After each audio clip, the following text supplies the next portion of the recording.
দেখেছিলাম যে একটা ইনপুট টাইপ দেখেছিলাম, খেয়াল আছে? যে ফাইল, খেয়াল আছে? ইনপুট টাইপ ফাইল, ওটা দিয়ে কি হচ্ছিল?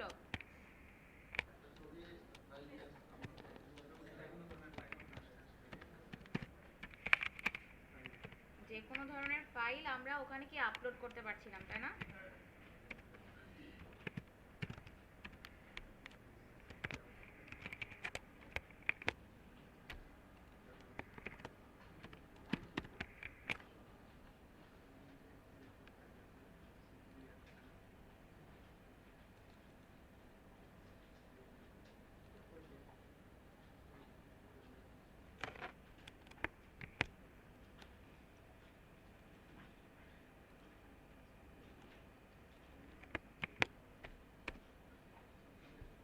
ঠিক আছে, যে শুধু আমরা যদি ইনপুট টাইপ ফাইল দিই তাহলে এরকম একটা বক্স চলে আসে, তাই না?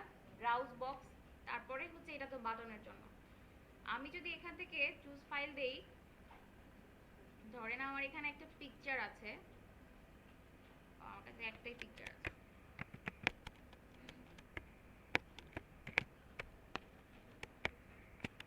আমি একসাথে কি দুটো কপি করতে পারছি? কন্ট্রোল দিয়েও কিন্তু দুটো কপি করতে পারছি না। আমি কিন্তু একসাথে সবগুলো সিলেক্টও করতে পারছি না। দেখেছেন সবাই যে আমি শুধু যখন কি করছি, যে চুজ ফাইল দিয়েছি, ইনপুট টাইপ ফাইল দিয়েছি, যে কোনো একটা file at a time select করা যাচ্ছে, কন্ট্রোল দিয়েও দুটো করা যাচ্ছে না। আচ্ছা, আর এক্সেপ্টের ব্যাপারটা তো ওদিন আমরা দেখেছিলাম না, যে টাইপটাকে রেস্ট্রিক্ট করার জন্য। আর যদি আমি একাধিক ফাইল একই সাথে আপলোড করতে চাই তাহলে একটা অ্যাট্রিবিউট আছে, তার নাম হচ্ছে মাল্টিপল। ঠিক আছে, মাল্টিপল অ্যাট্রিবিউটটা যদি আমি ব্যবহার করি তখন দেখেন যে একই জিনিস আমি এখানে দিলাম, এখানে কিন্তু আমি একাধিক ফাইল সিলেক্ট করতে পারছি। ঠিক আছে, এই যে 2 ফাইলস দেখাচ্ছে, আমি যদি একসাথে 3টা ফাইল দেই এখানে কিন্তু 3টা ফাইল দেখাবে। তার মানে মাল্টিপল ফাইল যদি আমি আপলোড করতে চাই, আমার ইনপুট ফিল্ড তো একটাই হবে, তাই না? ইনপুট ফিল্ড একটা হবে, টাইপ হবে ফাইল, কিন্তু মাল্টিপল অ্যাট্রিবিউটটা আমি ব্যবহার করতে পারি, যাতে করে কি হবে, যে মাল্টিপল ফাইল আমি ওই একই বক্স দিয়ে আমি আপলোড করতে পারবো। ঠিক আছে, আচ্ছা। অবশ্যই তো এটার পিছনে প্রোগ্রামিং লাগবে, যে ডেভেলপার সেটা প্রোগ্রামিং করবে জিনিসটাকে হ্যান্ডেল করার জন্য, যে মাল্টিপল ফাইল কিভাবে সে গ্র্যাব করবে। কিন্তু আপনার কাজটা হবে কি, যে যদি বলে যে তুমি একই ফাইল একই ফিল্ড দিয়ে অনেকগুলো ফাইল আপলোড করো, তখন আপনাকে কি করতে হবে, এই অ্যাট্রিবিউটটা যোগ করে দিতে হবে। ঠিক আছে, আচ্ছা। তারপর আমরা আরো একটা জিনিস দেখেছিলাম, যে এরকম এটা দেখেছিলাম, তাই না? সেখানে আবার আমরা কি দিয়েছিলাম, মিনিমাম দিয়েছিলাম, তারপর ধরেন ম্যাক্সিমাম দিয়েছিলাম। আমি ধরেন ম্যাক্সিমাম দিলাম সে 50। ঠিক আছে, এটা আমরা দেখেছিলাম যে এটার আউটপুট কিরকম হবে। এটার আউটপুট হচ্ছে,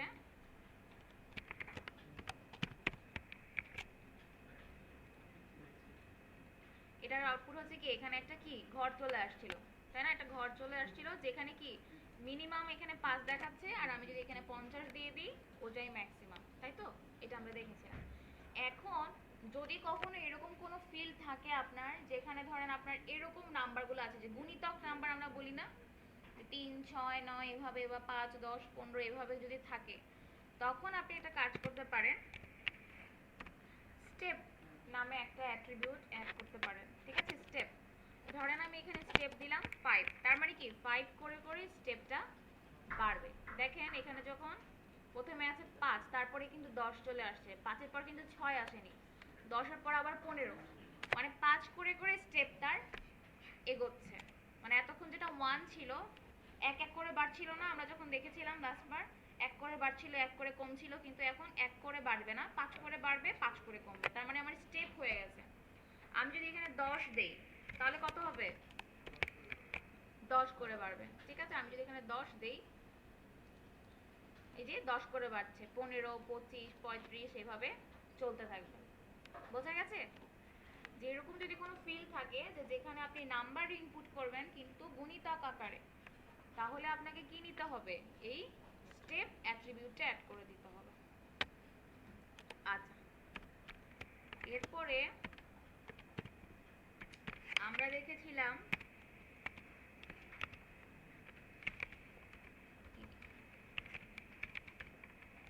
ইনপুট টাইপ ডেট দেখেছিলাম, তাই না?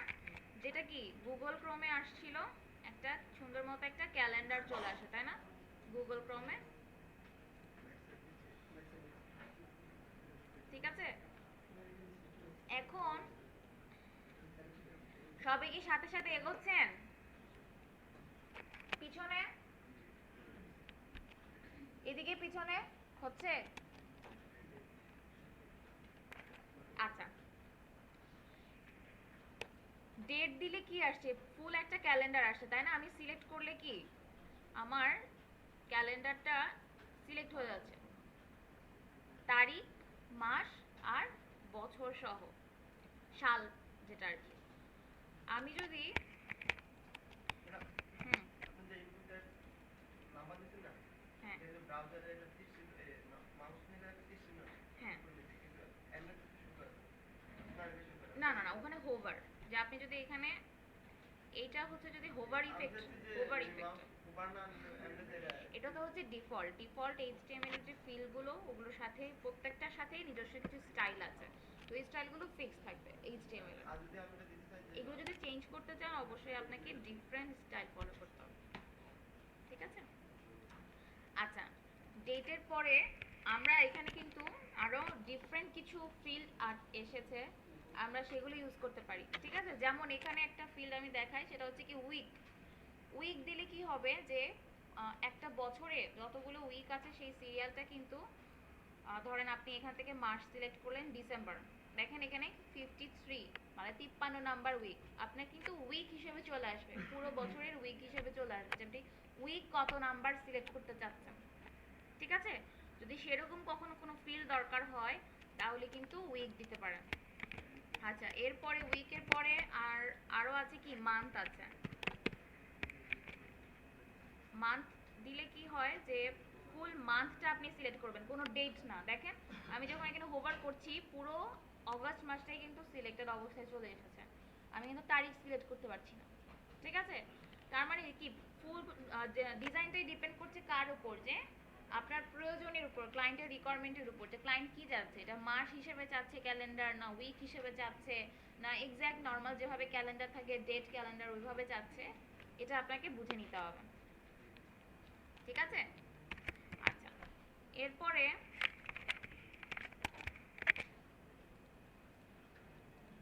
টাইম নামে একটা ফিল্ড আছে, যেখানে কি হবে, প্রথমে ঘন্টা, মিনিট, তারপরে হচ্ছে এখানে এএম পিএম এর মানে দিন না রাত, সেই সেটিংসটা আছে। এটা হচ্ছে কি টাইমের জন্য, মানে ইনপুট টাইপ দিয়েছেন কি টাইম, ঘন্টা মিনিট চলে আসবে, আর আসছে এএম পিএম, ঠিক আছে? আচ্ছা, এরপরে আরো একটা ফিল্ড আছে ডেট টাইম। ডেট টাইম, কিন্তু এটা ডেট টাইম এখনো কি করে হয় নাই, গুগল ক্রমে এখনো সাপোর্ট করে নাই, দেখেন কিছু আসে নাই, ঠিক আছে? ডেট টাইম অ্যাট্রিবিউটের ভ্যালুটা চলে এসেছে এইচটিএমএল এ, কিন্তু এখনো কি ব্রাউজার সাপোর্ট পায়নি। তো আপনি যদি এরকম কিছু দিতে চান যে একসাথে ক্যালেন্ডারও থাকবে টাইমও থাকবে, তাহলে আরো একটা ফিল্ড অ্যাট্রিবিউট আছে, একটা অ্যাট্রিবিউটের ভ্যালু আছে, সেটা হচ্ছে ডেট টাইম লোকাল, আপনি সেটা ইউজ করতে পারেন, ঠিক আছে? এখানে তাহলে কি আসবে, পুরো ক্যালেন্ডারটা আসবে এবং তারপরে আপনি কি টাইমও দিতে পারবেন,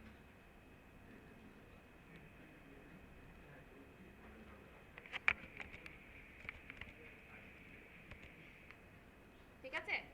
যে পুরো একসাথে ক্যালেন্ডার এবং টাইম দুটোই আপনি দিতে পারবেন। পোস্ট, ঠিক আছে? তাহলে এটার জন্য যদি একসাথে ক্যালেন্ডার এবং টাইম দুটো ইনক্লুড করতে চান, তাহলে আপনার কাছে একটা ভ্যালু আছে ডেট টাইম, কিন্তু সেটা কিন্তু এখন ব্রাউজারে সাপোর্ট করে না, এই জন্য আপনারা এখন ইউজ করতে পারেন কি ডেট টাইম ড্যাশ লোকাল, ঠিক আছে? লোকাল টাইমটা আপনি এখান থেকে দিতে পারবেন, বোঝা গেছে?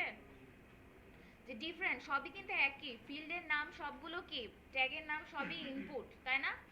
অ্যাট্রিবিউট সবই টাইপ, কিন্তু ভ্যালু ডিফারেন্ট। কোথাও ফাইল, কোথাও number, date, week, month, time, date time, local, ঠিক আছে, ডিফারেন্ট ডিফারেন্ট নাম চলে এসেছে। আচ্ছা, এরপরে যেখানে আমি দিয়েছি কি ইনপুট টাইপ ডেট, ওখানে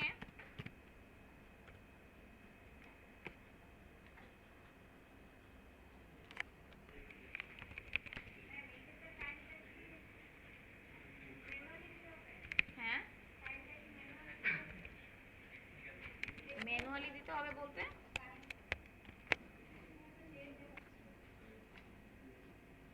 হ্যাঁ হ্যাঁ হ্যাঁ, আপনি এখানে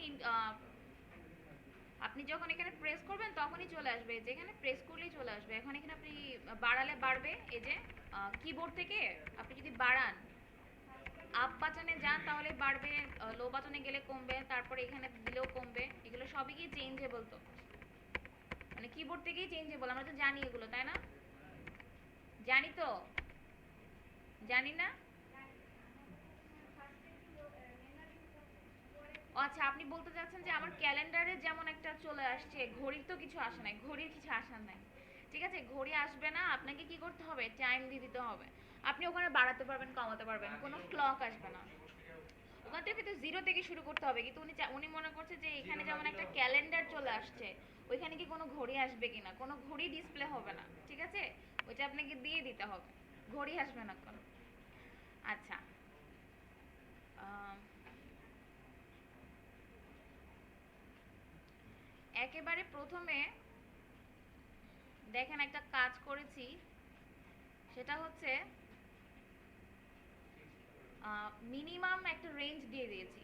আমরা তো জানি যে মিন আর ম্যাক্স ব্যবহার করা যায়, তাই না? যে নাম্বারের সময় তো আমরা জানি যে মিন 5 দিতে পারবো, 10 দিতে পারবো, কিন্তু ক্যালেন্ডারের সময় কিভাবে দিব? ঠিক আছে, এটা একটা কোশ্চেন থাকে না?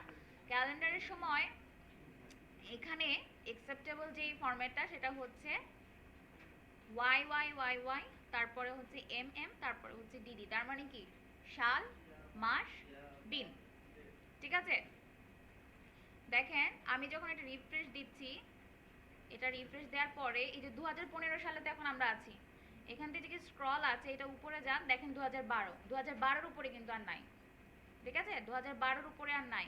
কারণ কি, আমি কি দিয়েছি, রেস্ট্রিকশন দিয়ে দিয়েছি না? আচ্ছা, তারপরে আমি জানুয়ারিতে চলে গেলাম, দেখেন আমি জানুয়ারির এখানে কিন্তু 1 তারিখ সিলেক্ট করতে পারছি না, পারছি, ডিসেবল হয়ে আছে, 2 তারিখ পারবো।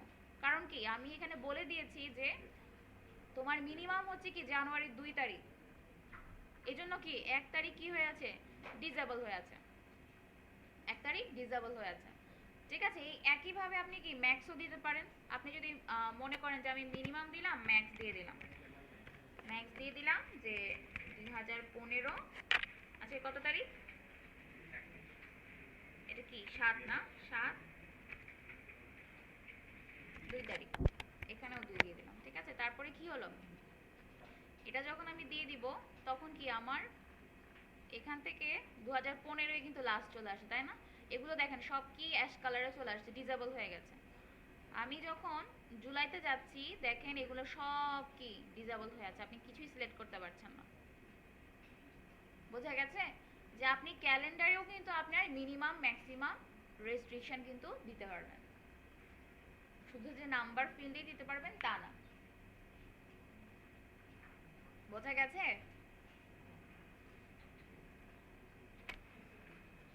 যাচ্ছে বোঝা?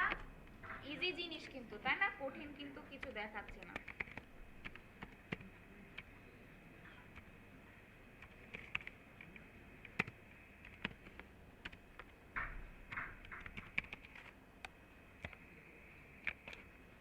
আচ্ছা, এরপরে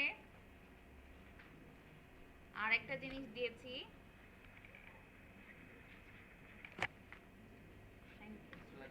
না আচ্ছা,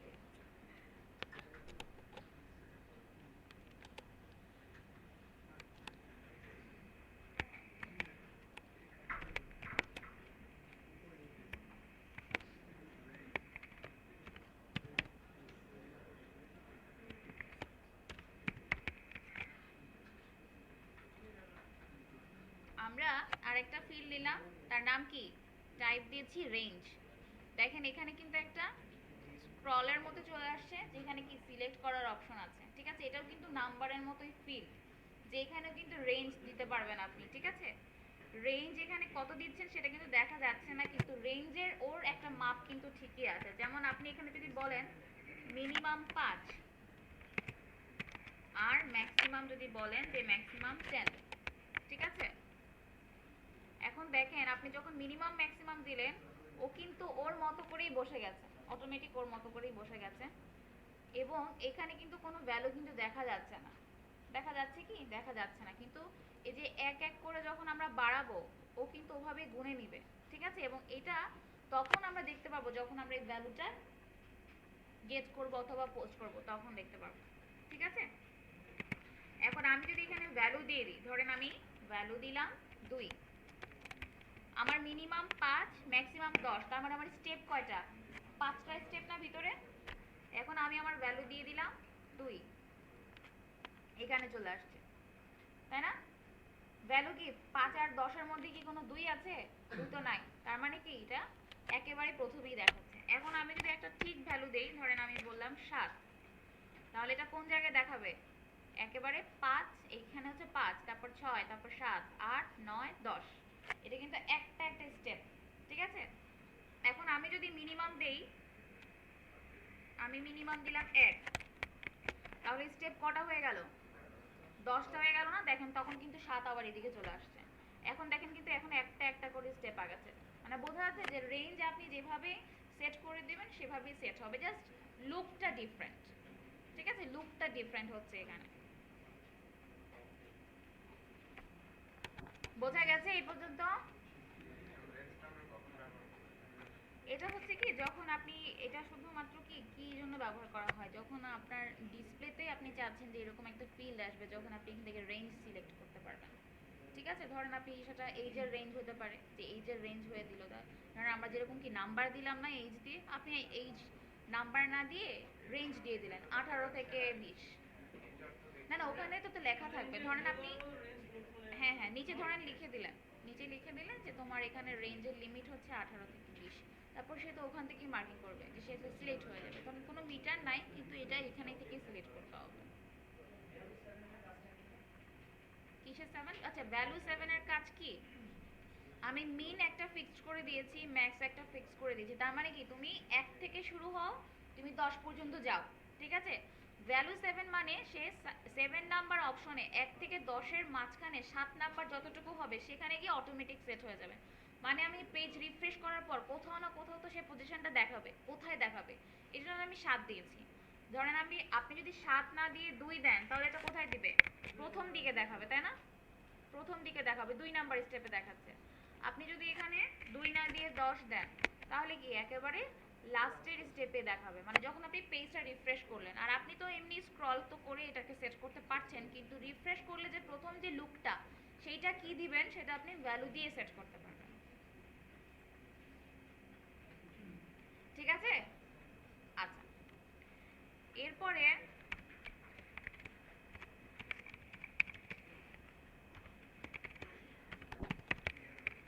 কি জেন, কি জেন নামে একটা ট্যাগ আছে। এখানে দেখেন দুটো অটোমেটিক এটা ড্রপ ডাউন হয়েছে এবং দুটো অপশন সে নিয়ে নিয়েছে, হাই গ্রেড মিডিয়াম গ্রেড, ঠিক আছে। এটা হচ্ছে কি, যখন হচ্ছে এনক্রিপশন কি জেনারেট করতে হয় না, কি জেনারেট করতে হয়, এনক্রিপশন কি জেনারেট করতে হয়, তখন আপনি কি এই ধরনের ফিল্ড ইউজ করতে পারেন, ঠিক আছে। এই ধরনের ফিল্ড ইউজ করতে পারেন, মানে ধরেন আপনাকে কেউ বললো যে আপনার ক্লায়েন্ট বলে দিল তুমি আমাকে একটা এমন ফর্ম তৈরি করবা যেখানে কি থাকবে, পাসওয়ার্ডের একটা ঘর থাকবে, তার পাশে কি জেনারেটর একটা ঘর থাকবে, যে আমি যখন পাসওয়ার্ডটা দিব পাসওয়ার্ডটা এনক্রিপ্টেড হয়ে সেভ হবে, ঠিক আছে। বা আমার ইমেল অ্যাড্রেসটা বা আমার নামটা, ইউজার নেমটা এনক্রিপ্টেড হয়ে সেভ হবে, ঠিক আছে। একটা এনক্রিপশন, এটার পিছনের কোড তো ডেভেলপার করবে, কিন্তু আপনার ওই লুকটার জন্য আপনাকে কি এইচটিএমএল একটা ট্যাগ দিয়ে দিয়েছে, যে কি জেন, কি জেনারেট করার জন্য একটা অটোমেটিক একটা ফিল্ড আছে আপনার কাছে, যে আপনি যদি কি জেন ব্যবহার করেন একটা অটোমেটিক ড্রপ ডাউন তৈরি হবে, উইথ টু অপশনস, একটা হচ্ছে হাই গ্রেডের একটা অপশন, একটা মিডিয়াম গ্রেডের অপশন। দুটোর কাজই কি জেনারেট করা। অনেক সময় দেখেন না যে পাসওয়ার্ডটা এনক্রিপ্টেড হয়ে গেছে, কেউ কি কখনো খেয়াল করেছেন? আপনারা হয়তো খেয়াল করেন নাই। আম, ধরেন সিকিউরিটি পারপাসে যেটা করা হয়, যে আমরা যখন কাজ করি, ডেভেলপাররা যখন কাজ করে, তখন তারা যেটা করে যে পাসওয়ার্ড, বিশেষ করে পাসওয়ার্ড, যে আপনি যে পাসওয়ার্ড দিচ্ছেন, পাসওয়ার্ডটাই কি হ্যাক করা, পাসওয়ার্ডটাই হ্যাক করা হয়, তাই না? পাসওয়ার্ড হ্যাক করেই কি সেই অ্যাকাউন্টে ঢোকা হয়। তো ইমেল অ্যাড্রেসও দেখা যায় যে জানা যায়, আপনার ইমেল অ্যাড্রেস আমি জানি, কিন্তু আপনার পাসওয়ার্ড যদি জানতে পারি তাহলেই আমি হ্যাক করতে পারবো, তাই না? তো পাসওয়ার্ড যদি আমরা নর্মাল, আমরা নিউমেরিক যেভাবে দেই, কম্বিনেশন দেই বা ক্যারেক্টার কম্বিনেশন দেই, সেখানে কিন্তু হ্যাক করা পসিবল। ঠিক আছে, যে আমি দিলাম যে 1 2 3 4 ABC, এর হ্যাক করা পসিবল। আপনি যদি এনক্রিপ্টেড করে দেন, এনক্রিপ্টেড মানে হচ্ছে এখানে অনেক বড় একটা ডিজিট আসবে, 16 17 বা 32, 16 32 64 এরকম ডিজিট আসবে, ঠিক আছে? এবং ডিজিট সব উল্টা পাল্টায়, মানে অনেক বড় বড় সংখ্যা, বড় বড় ক্যারেক্টার, সিম্বল, এইসবের কম্বিনেশন থাকে, মানে গেস করতেও পারবেন না এবং ওটা মিলানোও সম্ভব না। যদি খুব স্মার্ট হ্যাকার হয় তাহলে করতে পারবে, কিন্তু নর্মালি কিন্তু আমাদের এনক্রিপশন কি কিন্তু হ্যাক করা কি পসিবল না। ধরেন যারা মিডিওকার হ্যাকার তারা পারবে না, যারা অ্যাডভান্স হ্যাকার তারা পারতে পারে, ঠিক আছে? এখন কাহিনী যেটা হচ্ছে যে আমাদের সিকিউরিটি পারপাসে আমরা কি করব, যে এনক্রিপশন করে রাখি যে আমাদের পাসওয়ার্ডটা। তখন কি হয় যে আপনার পাসওয়ার্ড ধরেন আপনি সেভ করেছেন, আমি যখন আপনাকে পাসওয়ার্ড দিতে বলেছি আপনি দিয়েছিলেন 1 2 3 4, কিন্তু ওইটা এনক্রিপ্টেড হয়ে আমার ডাটাবেজে সেভ হয়ে গেছে, ঠিক আছে? কাজে কি হয় যে বিভিন্ন সময় দেখেন না যে পাসওয়ার্ড যখন লস্ট হয়ে যায়, ফরগেট পাসওয়ার্ডে যান, বেশিরভাগ সময় দেখেন না যে নিউ পাসওয়ার্ড সেট করতে হয়। কারণ কি, যে অনেকেই যে কাজটা করে যে এনক্রিপ্টেড পাসওয়ার্ডটা গেট করে আর ওই পাসওয়ার্ডটাই দেয় না, মানে ওইটা তো দেয়া যায়, ওইটা এনক্রিপ্ট করায়, মানে আপনি গেট করার পর ওইটাকে আবার ডিক্রিপ্ট করে যেই মেথডে আপনি এনক্রিপ্ট করেছেন সেই মেথডে ডিক্রিপ্ট করে কিন্তু আপনাকে পাসওয়ার্ড আবার দিতে পারে, কিন্তু সেটা দেয় না। কারণ ধরেন আপনি ভুলে গেছেন, ইন মিন হোয়াইল যদি কেউ ঢুকে ঢুকে আপনার পাসওয়ার্ডটা যদি অন্য কেউ ইউজ করে থাকে, সেই পারপাসে কি নতুন পাসওয়ার্ডটা দেওয়া হয়, ঠিক আছে? তো এখন নতুন পাসওয়ার্ড যখন নিচ্ছেন সেটাও কিন্তু আবার কি হয়, এনক্রিপ্ট হয়েই কিন্তু আপনার ডাটাবেজে সেভ হচ্ছে। তো যখন আপনি যদি মনে করেন যে আমার ঠিক আছে, আমার 1 2 3 4 পাসওয়ার্ড যে একটা 16 ডিজিট হয়ে গেল, তাহলে তখন সেটা চেক করে কিভাবে, আমি যখন প্রতিবার লগ ইন করতে যাই, মেথড দেয়াই থাকে যে তুমি যখন পাসওয়ার্ড চেক করবা তুমি এনক্রিপ্ট হয়েই পাসওয়ার্ডটা চেক করো, তখন ম্যাচ করে যে আচ্ছা ওইটার সাথে ম্যাচ হচ্ছে কিনা, ঠিক আছে? তো এই কথাটি এই জন্যই বললাম যে যদি কখনো এরকম রিকোয়ারমেন্ট পান যে পাসওয়ার্ড এনক্রিপ্ট করে করতে হবে, তাহলে পাসওয়ার্ডের নিচে এরকম একটা ঘর দিয়ে দিবেন যে ইউজার চুজ করবে যে তুমি কোন এনক্রিপশনটা চাচ্ছ, ঠিক আছে? সেটা হচ্ছে চুজ করার পর যখন সাবমিট করে দিবে, ব্যাক এন্ডে এটা কি এনক্রিপ্টেড হয়ে যাবে, ঠিক আছে? তো দুটো যে আছে, একটা হাইব্রিড আর মিডিয়াম গ্রেড, একটা হচ্ছে পাবলিক কি জেনারেট করে, আরেকটা কি প্রাইভেট কি জেনারেট করে। প্রাইভেট কিটা সেভ হয় লোকালি আর পাবলিক কিটা সেভ হয় সার্ভারে, ঠিক আছে? জাস্ট একটা নলেজের জন্য বলে দিলাম। আচ্ছা, এটা কিন্তু ইনপুট টাইপ দিয়ে আমরা দেই নাই, এটার সিস্টেম কি শুধু কি জেন ইউজ করতে হবে, কি জেন ইউজ করলেই হবে, ঠিক আছে? কি জেনারেট, পাবলিক অথবা প্রাইভেট কি, এনক্রিপশন কি আপনি জেনারেট করতে পারবেন এটা দিয়ে। বোঝা গেছে?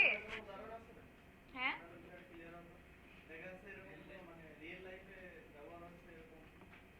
আচ্ছা, এটা রিয়েল লাইফ ব্যবহার যদি দেখাতে হয় তাহলে এটার পিছনের কাজটা দেখাতে হবে। পিছনের কাজটা কিছু বুঝবেন না, আমি শুধু আপনাদেরকে ইয়া দেখাতে পারি, যে ধরেন আমি কাজ করে নিয়ে এসে আপনাকে শুধু ডেমো দেখাতে পারি যে এখানে কোনটাতে কি হবে, ঠিক আছে? সেটা দেখাতে পারি, কিন্তু আপনাদের এখানে কি শুধু এটা আপনারা ইউজ করতে পারবেন না এই সেন্সে যে এটার পিছনে যে গ্র্যাব করতে হচ্ছে সেটা তো আপনি জানেন না। যে আপনি ধরেন আমি যদি পিএইচপি দিয়ে একটা কোড লিখি এখন, যে এটা আমি জেনারেট করে এটা দিলাম, এটা তো কিছুই বুঝবেন না। একটা কাজ করে আমি করে দিতে পারি, যে ধরেন আমি করে নিয়ে এসে আপনাদেরকে দেখাতে পারি যে মিডিয়াম দিলে কিভাবে সেভ হচ্ছে আর হার্ড দিলে কিভাবে সেভ হচ্ছে সেটা দিতে পারি, হাই দিলে কিভাবে সেভ হচ্ছে সেটা দেখাতে পারি, যে আপনারা জাস্ট আপনাদের নলেজের জন্য দেখে নিলেন যে আচ্ছা এরকম হয়।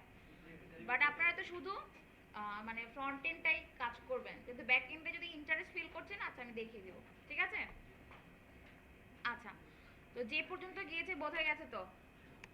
আর ইনপুট বাটন আমরা রিসেট দেখেছি না? রিসেট দেখেছি, শুধু বাটনও দেখেছি। আচ্ছা, এখন ফর্মের মেথড ধরেন আমি দিয়েছি পোস্ট, আর অ্যাকশন দিয়েছি, অ্যাকশন ধরেন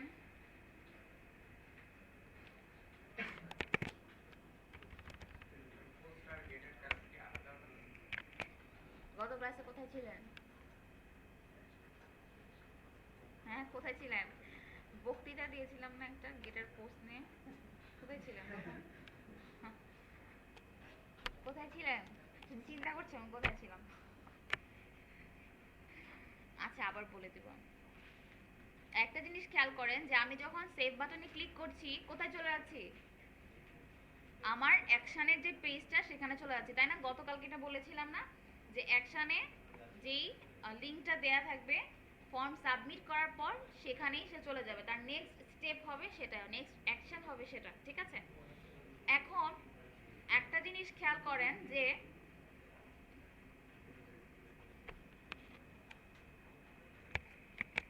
আমি যদি এখানে দুটো সাবমিট, কথা হচ্ছে কেন?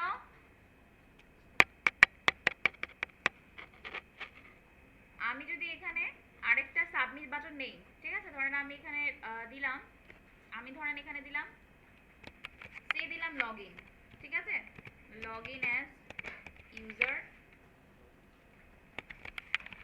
লগইন অ্যাজ অ্যাডমিন,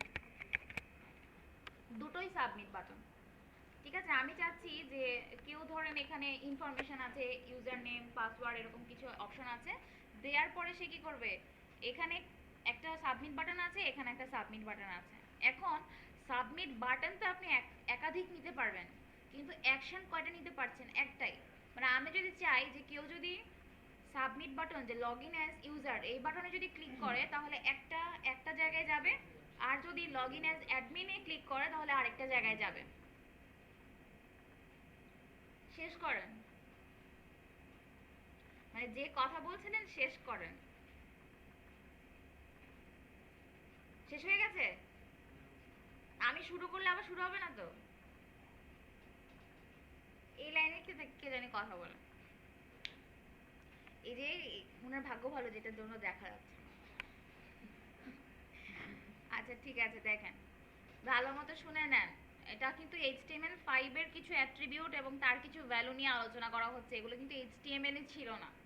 এগুলো মনে রাখেন যে কেউ আপনাকে যদি জিজ্ঞেস করে যে HTML এর কয়েকটা অ্যাট্রিবিউট সম্বন্ধে বলো, আপনি যদি ফর্ম ট্যাগ নিয়ে কথা বলা শুরু করেন তাহলে কি সে গুরুত্ব দিবে? সে তো বুঝবে যে আপনি জানেন না। ফর্ম ট্যাগ কি HTML এর ট্যাগ, HTML5 এর ট্যাগ না, তাই না?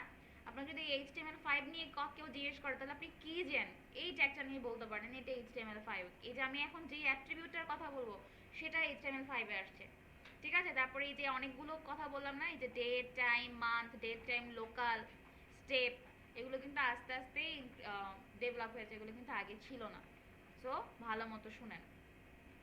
যেটা বলতে চাচ্ছি সেটা হচ্ছে যে আমি যদি এরকম চাই যে আমার কাছে ভিন্ন ধরনের সাবমিট বাটন আছে, আমি চাচ্ছি ভিন্ন বাটনে ক্লিক করলে ভিন্ন জায়গায় যাবে, ভিন্ন অ্যাকশন হবে,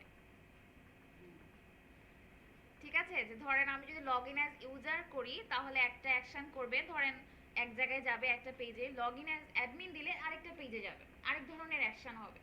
তো আমি কিন্তু সেটা করতে পারছি না, কারণ কি আমার ফর্ম একটাই না, ফর্ম একটা মানে অ্যাকশন একটা, তার মানে আমাকে কি করতে হচ্ছে, এইটার মাঝখানে হয়তো আরেকটা আমাকে ফর্ম নিতে হবে, তাই না? ডিফারেন্ট অ্যাকশন করার জন্য। তো এটা কিন্তু আগে কিন্তু সবাই এরকমই করতো যে একটা ফর্মের ভিতর আরেকটা ফর্ম নিত বা ডিফারেন্ট ফর্ম নিত, না হলে কি করতো, প্রোগ্রামিং দিয়ে কন্ট্রোল করতো, কিছুটা ঝামেলা হয়ে যেত। এখন কিন্তু খুব একটা সহজ উপায় আসছে, সেটা হচ্ছে কি, আপনার যে সাবমিট বাটনটা আছে, সাবমিট বাটনের ভিতরে আপনি ফর্ম অ্যাকশন নামে একটা অ্যাট্রিবিউট আসছে, ফর্ম অ্যাকশন HTML5 এ, সেখানে কিন্তু আপনি ডিফারেন্ট কোনো একটা অ্যাকশন কিন্তু আপনি দিয়ে দিতে পারেন, ঠিক আছে? দেখেন আমার মেইন ফর্মের ভিতরে অ্যাকশন কি আছে, day3.html, আর এই যে সাবমিট বাটন এখানে আছে day4.html, কোনটা? লগ ইন অ্যাজ অ্যাডমিনে, ঠিক আছে? এখন দেখেন আমি যখন রিফ্রেশ দিচ্ছি, লগ ইন অ্যাজ ইউজার করলে কোথায় যাচ্ছি, day3 তে, ঠিক আছে? আর লগ ইন অ্যাজ অ্যাডমিন করলে day4 চলে যাচ্ছি। তার মানে কি হচ্ছে, একই ফর্ম, মানে একটা ফর্ম ব্যবহার করেই একাধিক সাবমিট বাটন ইউজ করে একাধিক অ্যাকশন করা এখন খুবই ইজিলি পসিবল, তাই না? আপনার এখানে প্রোগ্রামিং কল করতে হচ্ছে না, আপনার এখানে আলাদা ফর্মও কল করতে হচ্ছে না। কি করতে হচ্ছে? শুধুমাত্র ফর্ম অ্যাকশন অ্যাট্রিবিউটটা আপনি ব্যবহার করতে পারছেন। ঠিক আছে? হ্যাঁ বলেন।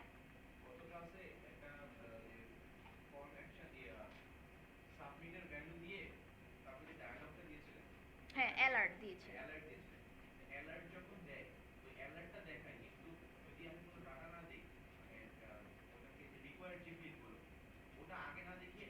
হ্যাঁ হ্যাঁ হ্যাঁ, এটা আমি গতদিনই কিন্তু বলেছিলাম যে জাভাস্ক্রিপ্টের ফাংশন যেটা, জাভাস্ক্রিপ্টের ফাংশন আগে কল হবে। ওই ফাংশনটা যতক্ষণ না আপনি ওই যে পপ আপটা ওকে অথবা ক্রস করছেন ততক্ষণ পর্যন্ত কিন্তু রিকোয়ার্ডটা পাবে না। ঠিক আছে? ওই রিকোয়ার্ডটা পরে দেখাবে, আগে পপ আপটা দেখাবে। জাভাস্ক্রিপ্টের ফাংশন আগে কল হবে। না না না না, ওইটা ডিফল্ট ভাবেই সবসময় জাভাস্ক্রিপ্টের ফাংশনই আগে কল হয়। ঠিক আছে? আচ্ছা, এখন দেখেন যে আপনারা যদি চান যে আপনাদের যদি এরকম বলা হয় যে এরকম একটা ফর্ম আছে তার ভিতরে ডিফারেন্ট ডিফারেন্ট কি আছে বাটন, যে এরকম log in as user, log in as guest user, log in as registered user, এরকম যদি ডিফারেন্ট ডিফারেন্ট যদি বাটন থাকে, তাহলে আপনি কি করতে পারেন, ডিফারেন্ট বাটন প্রত্যেকটাকে সাবমিট বাটন তৈরি করে তার পাশে কিন্তু ফর্ম অ্যাকশন অ্যাট্রিবিউট দিয়ে দিতে পারেন। ভ্যালু তো আপনার দেওয়ার দরকার নেই, তাই না? ভ্যালু কে দেবে? ডেভেলপার দিবে, কিন্তু আপনি ফর্ম অ্যাকশন অ্যাট্রিবিউটটা রেখে দিতে পারেন।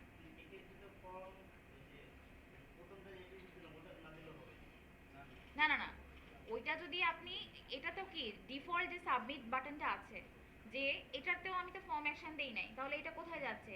এই যে এই অ্যাকশনটা, এই অ্যাকশনটা পেয়ে যাচ্ছে। ঠিক আছে, দেখেন এই অ্যাকশনটা পাচ্ছে, তাই তো? কোনটার জন্য? প্রথম সাবমিট বাটনটার জন্য, যেটা কি লগ ইন অ্যাজ ইউজার। এখানে কিন্তু ফর্ম অ্যাকশন নাই। এখন যদি আপনি একাধিক সাবমিট বাটন চান, একাধিক সাবমিট বাটন চাইলে কি করতে হবে? যদি ফর্মের তো একটাই অ্যাকশন দেওয়ার অপশন আছে, একাধিক অপশন তো আপনি দিতে পারবেন না। তো যখন আপনি একাধিক সাবমিটের জন্য ডিফারেন্ট অ্যাকশন চাবেন, তখন আপনাকে অন্যান্য বাকি যে সাবমিট বাটনগুলো আছে সেখানে আপনি ফর্ম অ্যাকশন অ্যাট্রিবিউটটা ব্যবহার করে ডিফারেন্ট অ্যাকশন দিয়ে দেবেন। ঠিক আছে? এই ক্ষেত্রে যদি লগইন অ্যাজ অ্যাডমিন আমি যদি একই ডাটাবেস থেকে নিতে চাই, মানে ওই একই ইসে থেকে, মানে অ্যাকশন থেকে নিতে চাই, তাহলে তো আর নতুন আমার ফর্ম অ্যাকশন নেওয়া লাগবে না। না না না, যদি আপনার এমনভাবে করা থাকে যে ওইখানে বলে দেয়া আছে যদি তুমি এই বাটনে ক্লিক করলে এটা হবে আর এই বাটনে ক্লিক করলে এটা হবে, মানে একই পেজে বা একই কোডের মধ্যে বলে দেয়া আছে, তাহলে আপনার আর এটা দেওয়ার দরকার নেই, এটা দেওয়ার দরকার নেই। কিন্তু যদি মনে করেন যে না, আলাদা আলাদা সম্পূর্ণ ডিফারেন্ট জায়গায় যাচ্ছে, দুটো ডেস্টিনেশন আলাদা, দুটো অ্যাকশন আলাদা, তখন আপনি আলাদা দিতে পারবেন। ঠিক আছে? অনেক সময় এরকম হয় যে একই রকম ফর্ম তৈরি করার পরও দেখা যায় যে ডিফারেন্ট অ্যাকশন অনেক সময় লাগে, যে এরকম অ্যাকশন হলে এরকম হবে, এরকম হলে এরকম হবে, তখন দেখা যায় যে এই ফর্ম অ্যাকশন অ্যাট্রিবিউটটা কি খুবই ইউজফুল প্রোগ্রামারদের জন্য। ঠিক আছে? আচ্ছা, এটা কিন্তু কোথায় এসেছে? HTML5 এ। কি? আচ্ছা, ফর্ম অ্যাকশনটা হচ্ছে,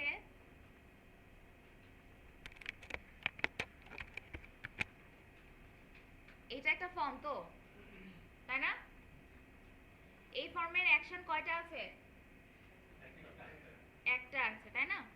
যে কোনো ফর্মের একেবারে মেইন এটাই তো ফর্ম। ফর্ম ট্যাগের অ্যাট্রিবিউটে অ্যাকশন একটাই আপনি ইউজ করতে পারবেন, ভ্যালু একটাই দিতে পারবেন, তাই না? অ্যাকশন একটাই। এখন আপনি যতগুলো সাবমিট বাটন দেন সবগুলোতেই কিন্তু অ্যাকশন একই কাজ করবে। যেমন ধরেন এখন আমি যদি লগ ইন অ্যাজ ইউজার দেই, ডে 3-তে গিয়েছে, লগ ইন অ্যাজ অ্যাডমিন দিয়েছি, ডে 3-তে গিয়েছে। তার মানে কি যতগুলো সাবমিট বাটন হবে অ্যাকশন কোথায় যাচ্ছে? একই অ্যাকশন সে করতে পারবে, ডিফারেন্ট অ্যাকশন তার পক্ষে নেওয়া পসিবল না। ঠিক আছে? আপনি যদি কোনো কারণে চান যে আমার ডিফারেন্ট ডিফারেন্ট সাবমিট বাটনে ডিফারেন্ট ডিফারেন্ট অ্যাকশন হবে, বা 5টা সাবমিট বাটন আছে তার মধ্যে যে কোনো একটা সাবমিট বাটনে আপনার অন্য একটা অ্যাকশন দেওয়ার প্রয়োজন পড়েছে, তখন আপনি কিভাবে দেবেন?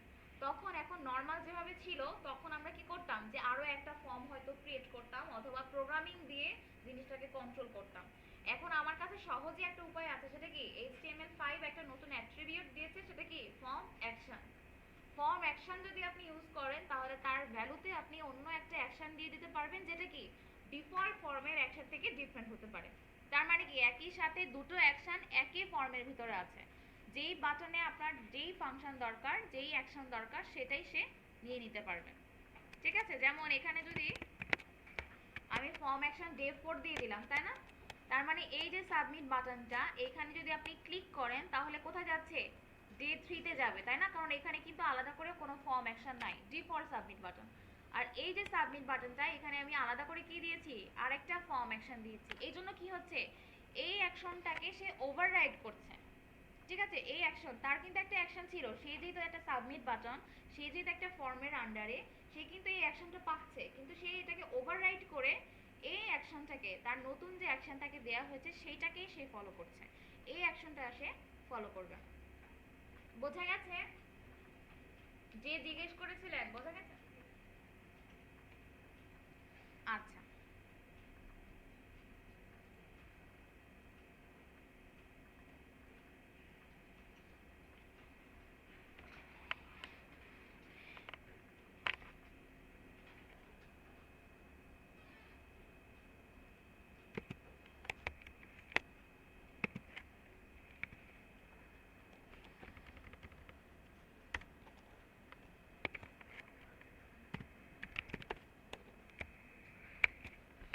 আচ্ছা, এখন দেখেন যে কি ডিফারেন্ট হলো, কেউ কি ধরতে পেরেছেন? বলেন তো কি ডিফারেন্ট হয়েছে? নতুন একটা ট্যাব ফিরেছে, হ্যাঁ। নর্মালি ফর্মের সিস্টেম হচ্ছে এরকম যে সাবমিট ক্লিক বাটনে ক্লিক করলে ওই পেজেই সাবমিট হয়ে যায়, ওই পেজেই, তাই না? এখন আমার যদি মনে হয় যে না, আমার ফর্ম যেখানে আছে সেখানে থাকুক, আমি পাশের অ্যাকশন যেটা হচ্ছে সেটা পাশের ট্যাবে হোক, যদি আমি এরকম কখনো চাই, তাহলে আমি একটা কাজ করতে পারি, ফর্ম টার্গেটে ব্ল্যাঙ্ক আন্ডারস্কোর ব্ল্যাঙ্ক ভ্যালুটা ইউজ করতে পারি। এটা আমরা আরো এক জায়গায় করেছিলাম, বলেন কোথায়? কোথায়? অ্যাঙ্কর ট্যাগ, লিঙ্ক কি? ট্যাগটার নাম বলতে হবে, তাই না? এ ট্যাগ, এ কি? Anchor tag. অ্যাঙ্কর ট্যাগের ভিতরে আমরা টার্গেট ইউজ করেছিলাম, ওখানে কি শুধু টার্গেট ছিল অ্যাট্রিবিউট, তাই না? আর ভ্যালু কিন্তু আন্ডারস্কোর ব্ল্যাঙ্কই ছিল, তাই তো? শুধু ব্ল্যাঙ্ক না, আন্ডারস্কোর দিতে হবে, আন্ডারস্কোর দিতে হবে, আন্ডারস্কোর দিতে হবে, যেটা সিস্টেম সেটা ফলো করতে হবে। আমি আপনাকে এই জন্যই বলেছিলাম যাতে আপনাদের মাথায় এটা থাকে, অন্য কিছু আর চিন্তা করবেন না, ঠিক আছে? এইচটিএমএল এর কিন্তু অনেক ভ্যালিডেশন আছে, বড় বড় কাজ করতে গেলে যখন আটকে পড়বেন তখন ম্যাডামের কথা মনে পড়বে যে আচ্ছা ম্যাডাম বলেছিল এটা করতে। আচ্ছা, ওইখানে ছিল টার্গেট, ওখানে দিতে হবে শুধু টার্গেট, মনে রাখতে হবে এখানে দিতে হবে ফর্ম টার্গেট। ঠিক আছে, ফর্ম টার্গেট। ফর্ম টার্গেট কি হবে দিলে? আরেকটা ফিল্ডে গিয়ে আরেকটা ট্যাবে গিয়ে ওপেন হবে। আচ্ছা ঠিক আছে, এখন দেখেন মনে করেন আমি এখানে একটা ইনপুট টাইপ টেক্সট দিয়েছি এবং দিয়েছি রিকোয়ার্ড। রিকোয়ার্ড দিলে কি হবে? বাধ্যতামূলক হয়ে যাবে, এবং এটা যদি আমি ফিল না করি তাহলে কি আমাকে please fill out this field নামে একটা কি দিচ্ছে? মেসেজ দিচ্ছে, তাই না? Validation message. এখন আমি যদি বলি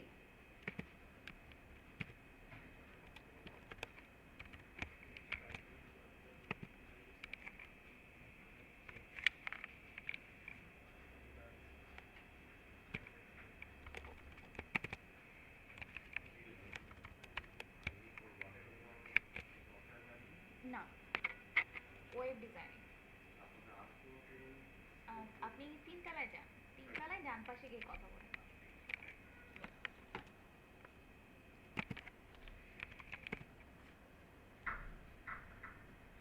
কি ছিল ওটা?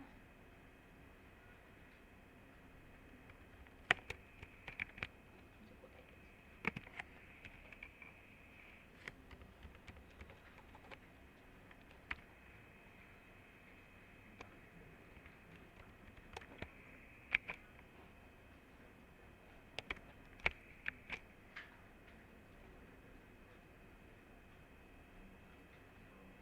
এখন কি আর ভ্যালিডেশনটা সে চেক করছে না, ঠিক আছে? এই যে দেখেন এইটা তো রিকোয়ার্ড দেওয়া আছে না, কিন্তু আমি কিছু কি টাইপ করেছি? করি নাই। এখন আমি যদি সাবমিট বাটনে ক্লিক করলাম, এটা কিন্তু সাবমিট হয়ে গেছে। কি কারণে হয়েছে? আমি এই বাটনে একটা অ্যাট্রিবিউট ইউজ করেছি যার নাম হচ্ছে ফর্ম নো ভ্যালিডেট, ঠিক আছে?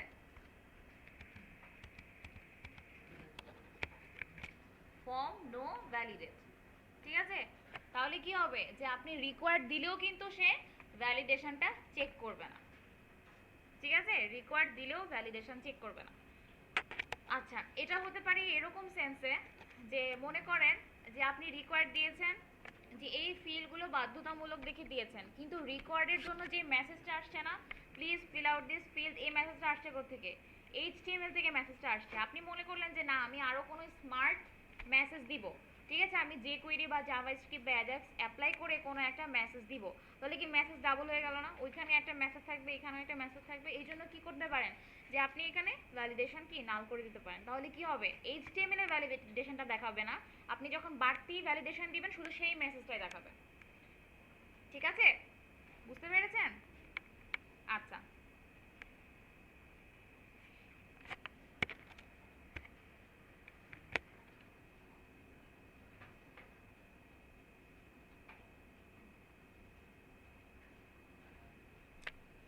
আচ্ছা আপনারা এখন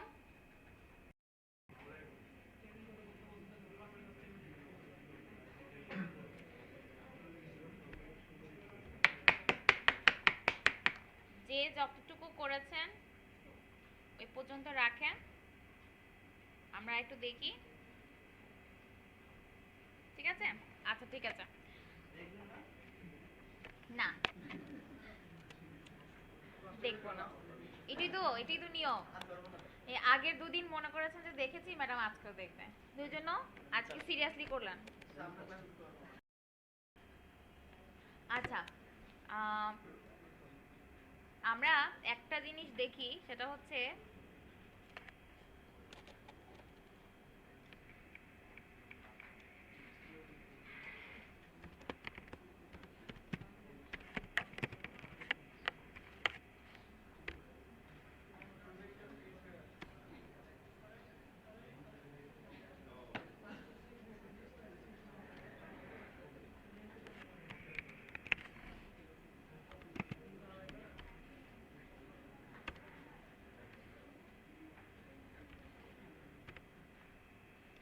আমরা একটা অ্যাট্রিবিউট নিয়ে একটু দেখি, যে অ্যাট্রিবিউটটা HTML5 এর, সেটা একটু দেখি যে কিভাবে ইউজ করতে হবে। আমি চাচ্ছি হ্যাঁ, প্যাটার্ন, আমি চাচ্ছি এটা ইউজ করতে, যে একটা প্যাটার্ন আমি সেভ করতে চাচ্ছি, ঠিক আছে? তো এটার কথা শেষ। আমি চাচ্ছি এটার প্যাটার্নটা সেভ করে দিতে। দেখেন আমি কি করলাম, যে আমি ওদের একটা ডিরেকশন দিয়ে দিলাম যে কিভাবে কাজ করতে হবে। ধরেন এখানে আমি দিলাম 2 2 দিলাম, 2 অথবা 3 দিলাম। আমি চাচ্ছি এখানে ধরেন আমরা কোড লিখি না অনেক সময়, কান্ট্রি কোড লিখি না, বাংলাদেশকে লিখি বিডি, ইউএসএ লিখি, অস্ট্রেলিয়াকে AUS লিখি, এভাবে লিখি না, যে কান্ট্রি কোড থাকে 2 ওয়ার্ড অথবা 2 লেটার 3 লেটার। এভাবে যদি আমি করতে চাই, একটা প্যাটার্ন রেডি করতে চাই, যে আমার এই বক্সে আমি এর বাইরে কিছু লিখতে পারবো না, একটা টেক্সট বক্স, এটা তো টেক্সট বক্স তাই না? নাম্বারে যেমন আমরা নাম্বার লিখি তাই না, টেক্সট বক্সে তো যা খুশি তাই লিখতে পারি, যা খুশি লিখতে পারি না। কিন্তু আমি যদি একটা প্যাটার্ন তৈরি করতে চাই, তাহলে এই প্যাটার্নটা কিভাবে তৈরি করব?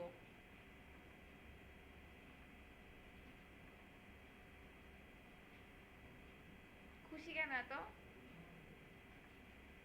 একটু শুনি সবাই, ঠিক আছে? যে এই প্যাটার্নটা কিভাবে কাজ করব, ঠিক আছে? আমি এখন প্যাটার্ন দিয়ে দিলাম। এখন দেখেন যে আমি যখন এটা সেভ করে রিফ্রেশ দিচ্ছি, এই যে এই ঘরটা যেটা, সেটাই দেখবো যে ভ্যালুগুলো কিভাবে দিচ্ছি। এই বক্সটা, ঠিক আছে, এইটাতে দিয়েছি। সে আমি দিলাম 1 2 3। আচ্ছা, আমাদের ফর্ম অ্যাকশন জানি কি কি ছিল, form target blank, form no validate. আমরা যেহেতু ভ্যালিডেশন দেখবো, তো আমরা ফর্ম নো ভ্যালিডেট দিয়েছিলাম না, ওটা উঠিয়ে দিলাম। ঠিক আছে, যেহেতু নতুন একটা জিনিস দেখছি, না হলে বুঝতে পারবো না যে কি হচ্ছে। ধরেন আমি এখানে দিলাম, এরকম দিলাম, দেখেন এখানে কোথায় ইমেল দেওয়া আছে, এখানে টেক্সট, এখানে রিকোয়ার্ড, আচ্ছা ইমেল রিকোয়ার্ড,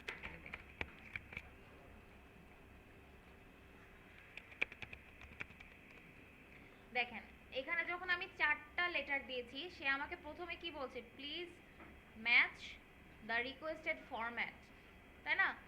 এখানে আমি থার্ড ব্র্যাকেটের ভিতরে যেটা দিয়েছি সেটা হচ্ছে number of letter, number of character.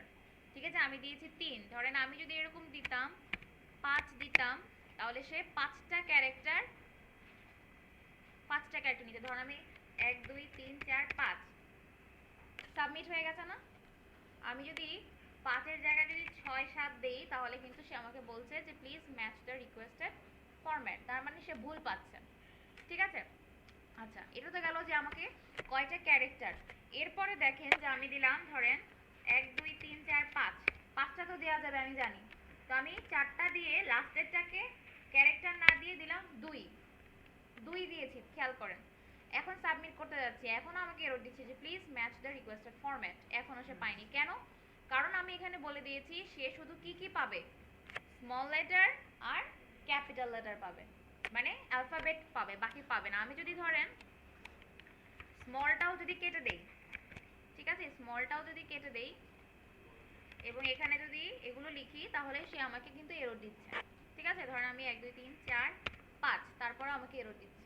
তার মানে কি আমি একটা প্যাটার্ন করে দিতে পারলাম না, একটা রেস্ট্রিকশন যে আমি কি চাচ্ছি।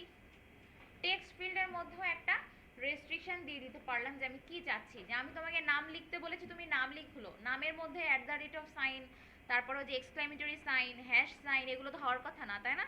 তাহলে আপনি নামের মধ্যেও একটা রেস্ট্রিকশন দিয়ে দিতে পারবেন প্যাটার্নের ভিতরে, যে চাইলেই তুমি নামের মধ্যে উল্টাপাল্টা সিম্বল অ্যাড করতে পারবে না। যেহেতু টেক্সট, তার মানে আপনি যা খুশি তাই অ্যাড করতে পারবেন, কিন্তু আপনার প্যাটার্ন থাকা মানে আপনি পারবেন না। ঠিক আছে, এইভাবে কিন্তু আপনি প্রত্যেকটা ফিল্ডেই কিন্তু প্যাটার্ন অ্যাড করে দিতে পারেন। তারপর ধরেন আমি যদি বলি যে না, আমি প্যাটার্নের ভিতরে আমি চাচ্ছি 0 থেকে 9, 0 থেকে 9 যদি আমি চাই, তাহলে দেখেন আমি যদি এখন দেই আচ্ছা ক্যাপিটালে দিতে হবে, এখন কিন্তু সাবমিট হয়ে গেছে, তাই না? কেন সাবমিট হলো? কারণ আমি কি বলেছি যে তুমি নাম্বার নাও, আপনি স্পেস দিবেন না। ঠিক আছে, খেয়াল রাখতে হবে প্যাটার্ন যখন আমরা তৈরি করব, আমরা একটা প্যাটার্নের পরে আরেকটা প্যাটার্ন যখন শুরু করব, পাশাপাশি লিখে দিব। ঠিক আছে, কোনো স্পেস দিব না। এবং এটার নিয়ম হচ্ছে যে আমাকে কি করতে হবে, যে এ থেকে জেড, আমি এটা হাইফেন দিয়ে লিখলাম, 0 থেকে 9 হাইফেন দিয়ে লিখলাম। ঠিক আছে, তা আপনি এটা কি তৈরি করতে পারেন, যখন এরকম কোনো প্যাটার্ন আপনার তৈরি করতে হবে, বা আপনি যদি মনে করেন যে তুমি তোমার ক্যাপিটাল লেটারে তোমাকে নাম লিখতে হবে, ঠিক আছে, আপনি বলে দিন, অনেকে বলে দেয় না যে নাম তোমাকে ক্যাপিটাল লেটারে লিখতে হবে, তো আমি মনে করলাম যে স্মল লেটারে লিখি, ও তো আর কি ভুল ধরবে, কিন্তু এখানে কিন্তু ভুল ধরতে পারছে না। আপনি প্যাটার্ন দিয়ে ক্যাপিটাল লেটারটা ফিক্স করে দেন, তাহলে সে এরর দিয়ে দিবে আপনাকে। আচ্ছা, এখন যেহেতু এটা কি আপনার প্যাটার্ন, তার মানে ভুল ধরছে, সে ম্যাচ পাচ্ছে না দেখেই ভুল ধরছে, কিন্তু এক্স্যাক্টলি এরর কি আপনাকে দেখাতে পারছে যে কি জন্য আপনার ভুলটা হয়েছে? তা তো আপনি জানেন না। ধরেন আমি এখানে বলে দিলাম যে নেম, ঠিক আছে, আমি বলে দিলাম নেম। এখন আপনি জানেন এখানে নেম দিতে হবে, ঠিক আছে, এটা আপনি জানেন, কিন্তু এখানে ধরেন আপনি প্লেস হোল্ডারে লিখলেন যে 5 ক্যারেক্টার, তাহলে আপনি এটাও জানেন যে 5 ক্যারেক্টার। তো আপনি যদি আরও স্পেসিফিক করতে চান যে আপনার ভুলটা কি জন্য হচ্ছে, সেটা আপনি যদি দেখিয়ে দিতে চান, যে এরর মেসেজটা আসছে না, এরর মেসেজ যেটা আসছে, please match the requested format, এটাকে যদি আপনি আরও কি এক্স্যাক্ট করতে চান, স্পেসিফিক করতে চান, তাহলে আপনি একটা কাজ করতে পারেন, এখানে টাইটেল নামে একটা অ্যাট্রিবিউট আছে, সেখানে আপনি লিখে দিতে পারেন। ঠিক আছে,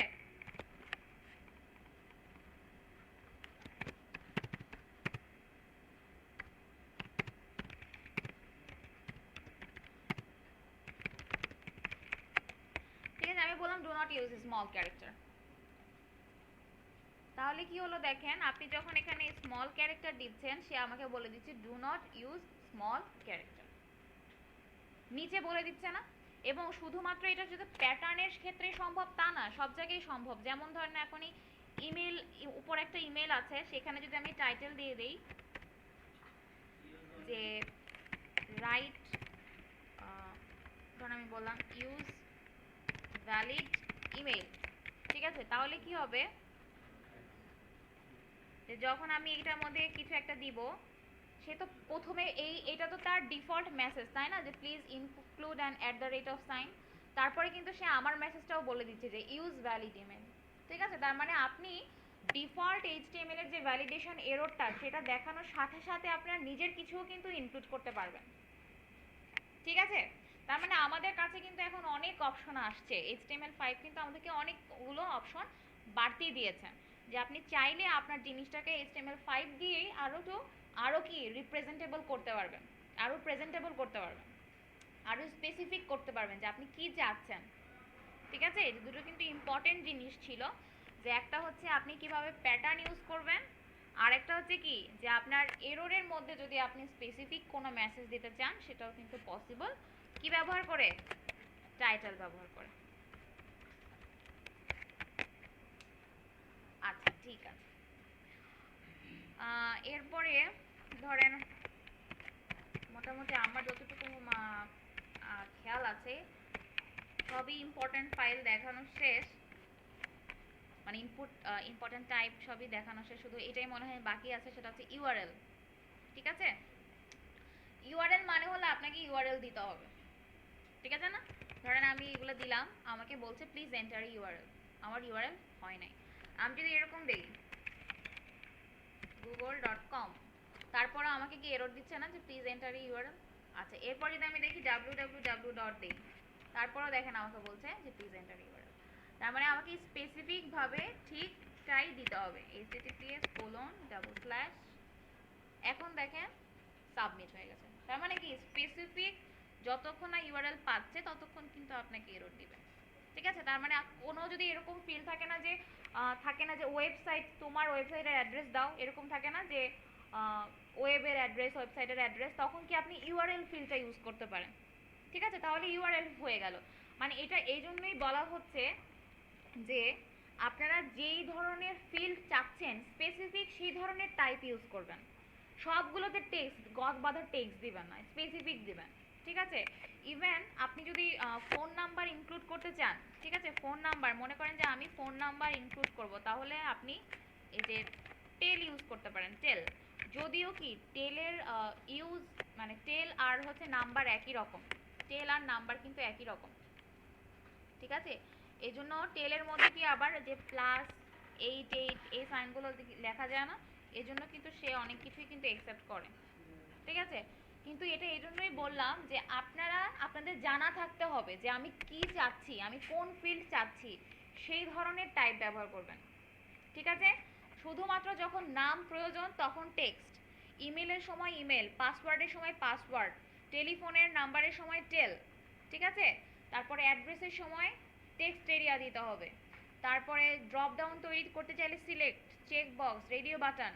তারপরে আপনার হচ্ছে কি, তারপরে এই যে ক্যালেন্ডারের জন্য যেই দরকার সেটা ক্যালেন্ডার দিবেন। তারপরে নাম্বারের সময় নাম্বার দিবেন। তারপর ইউআরএল এর জন্য যদি কোনো ইউআরএল বা ওয়েবসাইটের লিংক দেওয়ার প্রয়োজন হয় তাহলে ইউআরএল দিবেন, মানে স্পেসিফিক, বি স্পেসিফিক, ঠিক আছে, যাতে আপনার ফর্ম দেখে, আপনার কোডটা দেখে বোঝা যায় যে না আপনি সবগুলো টাইপের সাথে পরিচিত আছেন, ঠিক না। নাহলে সবই তো আসলে টেক্সট দিয়েও তো লেখা যায়, তাই না, আপনি ওটার মধ্যে কন্ট্রোল করতে পারবেন, দরকার তো নাই। আমি জানি, আমি বসাবো, টেলিফোনের সময় টেল বসাবো, ইমেলের সময় ইমেল বসাবো, পাসওয়ার্ডের সময় পাসওয়ার্ড বসাবো, অ্যাড্রেসের সময় টেক্সট এরিয়া বসাই, এভাবে স্পেসিফিক ওয়াইজ যেতে হবে, ঠিক আছে। সব ওই টেক্সট দিয়ে যাবেন না, ঠিক আছে। ফর্মের অনেকগুলো টাইপ আপনাদেরকে দেখানো হয়েছে, গতকালকে অনেকগুলো দেখানো হয়েছে, আজকে অনেকগুলো দেখানো হয়েছে।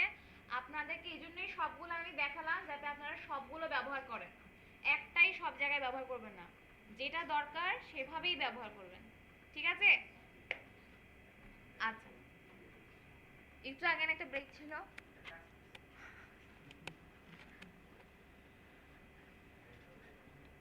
আচ্ছা ঠিক আছে, দাঁড়ান ব্রেক দিচ্ছি। ওয়েট, না কাজ দিচ্ছি না, ব্রেক দিচ্ছি, দাঁড়ান। আচ্ছা, আপনাদেরকে তো একটা জিনিস দেখিয়েছি যে আমি যদি সাবমিটের ভিতরে যদি ভ্যালিডেশন অফ করতে চাই তাহলে কি দিব?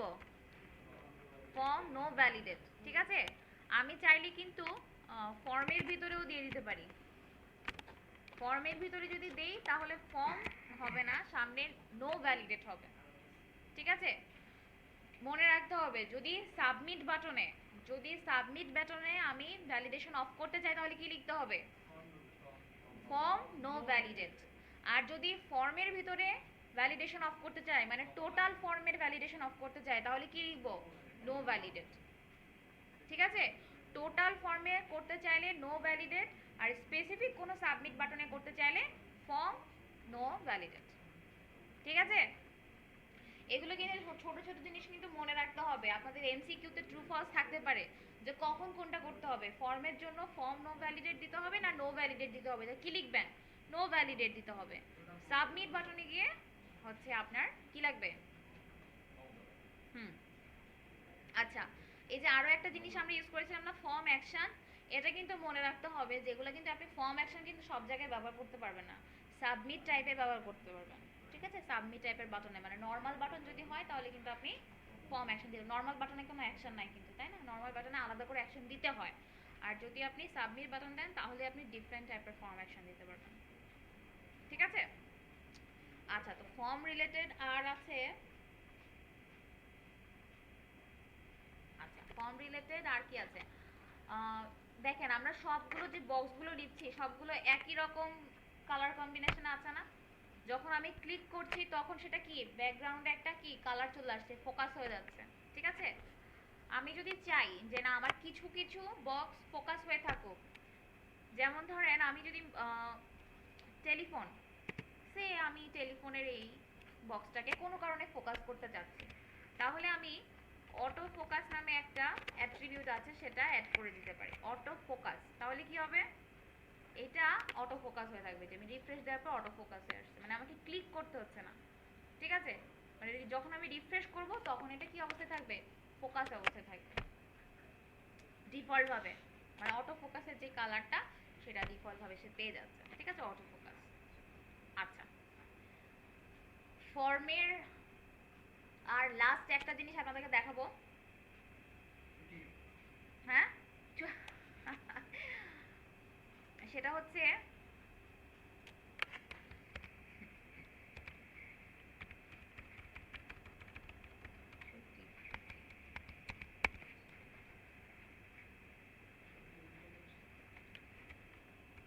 ছোটবেলায় একটা ইয়া ছিল না, কি জানি, ছুটি ছুটি গরম গরম রুটি।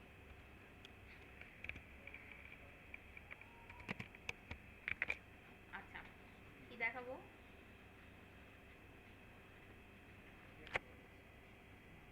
হুম, আচ্ছা, যেটা দেখাতে চাচ্ছি সেটা ধরেন এখানে এইখানে আমি একটা প্রত্যেকটাকে আলাদা করে দিই।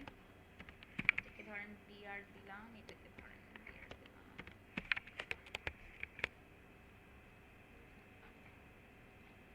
আচ্ছা, একটা জিনিস খেয়াল করেন যে এখানে কি দেয়া আছে? সাবমিট বাটন দেয়া আছে ডে 3,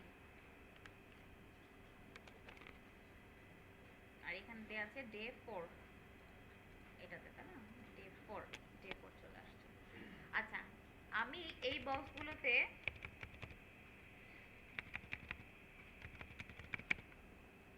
কিছু ভ্যালু দিলাম, ঠিক আছে? সাবমিটের এখানে অ্যাকশনে যে পেজটা আসার কথা সেটা চলে এসেছে। এখন এই যে ব্যাক অপশন আছে না, এই ব্যাক অপশনে যাচ্ছি, দেখেন সবগুলো কি আছে ওখানে লেখা আছে না, মানে যেখানে যে অবস্থায় ছিল। আমি যদি চাই যে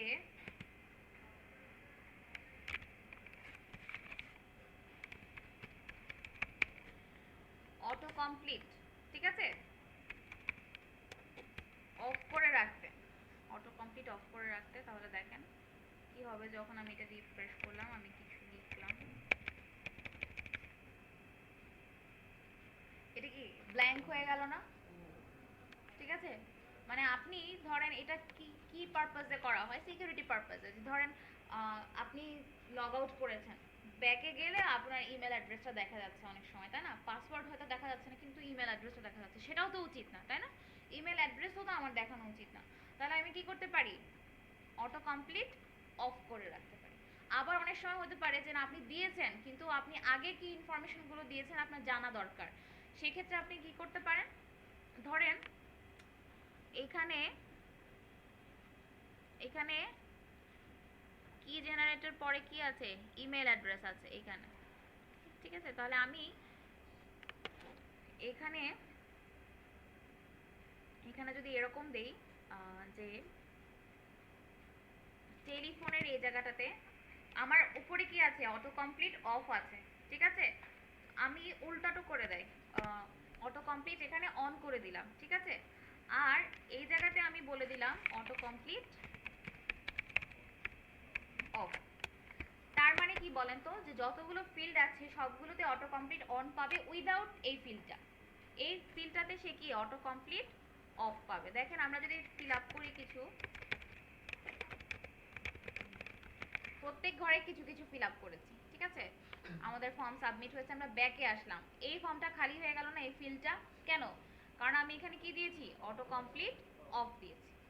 আপনারা যখন ফর্ম ডিজাইন করবেন টোটাল ফর্মে অটো কমপ্লিট অন রাখতে পারেন, তার কারণ কি, আপনাদের নাম থাকে, অ্যাড্রেস থাকে, আবার লিখো ঝামেলা। কোনো কারণে যদি আপনি রং সাবমিশন হয়ে যায় তাহলে আপনি কি করতে পারেন, ওগুলো আবার লিখতে হয় না, একটা হ্যাজার্ড মনে হয় যে আবার এত লম্বা ফর্ম আবার ফিল আপ করো, অনেক মনে ইন্টারেস্টে হারিয়ে ফেলে। এই জন্য কি করতে পারেন, অটো কমপ্লিট অন রাখতে পারেন। তাতে করে কি হবে, আপনার ফর্মে যদি আপনি ব্যাকে যান কোনো কারণে ইনফরমেশনগুলো সব থেকে যাবে, কিন্তু আপনি কি কোন কোন ফর্মগুলো কোন কোন ফিল্ডগুলো অফ করে রাখতে হবে, যেমন পাসওয়ার্ড, ইমেল, অ্যাটলিস্ট এই দুটো ফিল্ড আপনাকে কি অটো কমপ্লিট অফ করে রাখতে হবে, ঠিক আছে? যাতে করে কি হয়, যে ব্যাকে গেলে পাসওয়ার্ড তো দেখা যাচ্ছে না, কিন্তু পাসওয়ার্ড আপনাকে নতুন করে দিতে হবে, আর ইমেল অ্যাড্রেসও আপনাকে নতুন করে দিতে হবে। আর যদি এরকম থাকে কনফার্ম ইমেল, তাহলে ওইটাও অটো কমপ্লিট অফ করে রাখতে হবে, ঠিক আছে? তো এই কয়েকটা জিনিস মনে রাখতে হবে। এগুলা যেমন আমাদের কাছে আসছে কি জন্য, এসেছে আমাদেরকে বাড়তি কিছু ফ্যাসিলিটি দেওয়ার জন্য, তা আমাদের এই ফ্যাসিলিটিগুলো অবশ্যই কি করা উচিত, ভোগ করা উচিত। হ্যাঁ হ্যাঁ হ্যাঁ, ওটা যদি আপনার ম্যাচ করে ওটা অটোই সাজেশন দিবে। ধরেন আপনি এখানে কিছু লিখছেন, আপনার যদি ম্যাচ করে যায় আগের সাথে, এটা অটোই সাজেশন দিবে। কারণ আমরা কি এখানে কি লিখেছি, www সামথিং কিছু লিখেছি, ওটা যদি ম্যাচ করে ওটা অটোই সাজেশন দেবে। ওটা হচ্ছে ব্রাউজারের কুকিজের উপর ডিপেন্ড করে যে আপনার কুকিজ সেটিংস কি আছে, ঠিক আছে? এবার ওইটা যদি আপনি তারপরেও চান যে আপনার সাজেশন অলওয়েজ আপনার ব্রাউজারের উপর ডিপেন্ড না, মানে ইউজারের ব্রাউজারের উপর ডিপেন্ড না করুক, তাহলে জাভাস্ক্রিপ্ট দিয়ে কনফিগ করে দিতে হবে। বাট ডিফল্ট হিসাবে নর্মালি আপনার যার যার ইউজারের ব্রাউজারের উপর ডিপেন্ড করবে যে ওখানে অন করা আছে না অফ করা আছে। যদি আমার এখানে অফ করা আছে, এই জন্য অফ, অন করা থাকলে মানে সাজেশন আসতো। আচ্ছা যাই হোক, তো ফর্ম রিলেটেড অনেক কিছু কিন্তু শিখলাম দুদিন। নর্মালি ফর্মের কিন্তু মানে শর্ট টাইমের যে ক্লাসগুলো হয়, হ্যাঁ, যে 10টা ক্লাস, সিএসএস ফাইল, এক্সটার্নাল একটা সিএসএস ফাইল ইনক্লুড করলাম আমাদের এইচটিএমএল, ঠিক আছে? নিয়ম তো সবার মনে আছে নিশ্চয়ই, লিংক ইউজ করতে হবে এবং 3টা অ্যাট্রিবিউট আমরা দিচ্ছি আমাদের লিংকের জন্য, এইচটিএমএল রেফারেন্স, রিলেশনশিপ আর টাইপ, ঠিক আছে? আচ্ছা, এখন ফর্ম আমাদের থাকুক এখানে, আমরা এটার পরে প্যারাগ্রাফ ট্যাগ নেই।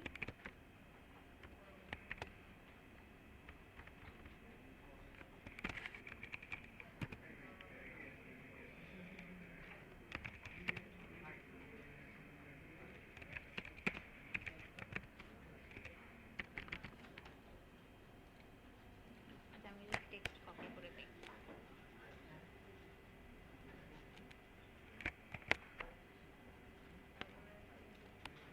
কিছু টেক্সট লিখে দিলাম এখানে।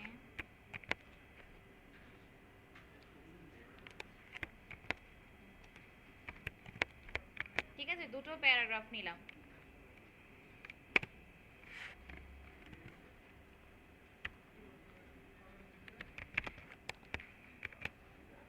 ঠিক আছে, দুটো প্যারাগ্রাফ নিয়েছি, ইচ্ছা মতো টেক্সট বসিয়ে দেন। আর একটা একটা ক্লাস দিয়েছি, প্যারা প্যারা নামে একটা ক্লাস নিয়েছি।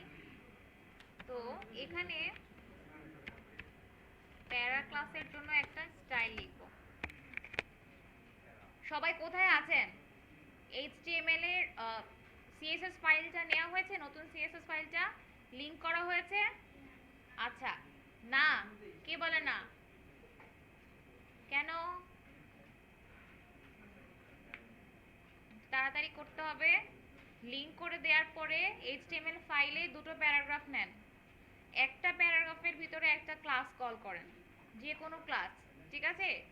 তো আমরা সেই ক্লাসের পার্সপেক্টিভে এখানে কিছু CSS এর স্টাইল লিখব।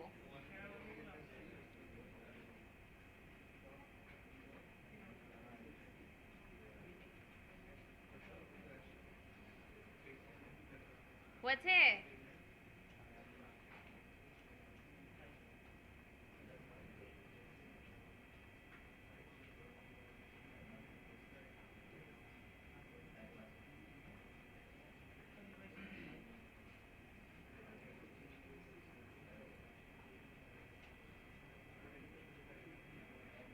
হয়নি? আপনাকে বলছি বিথি, হয়নি?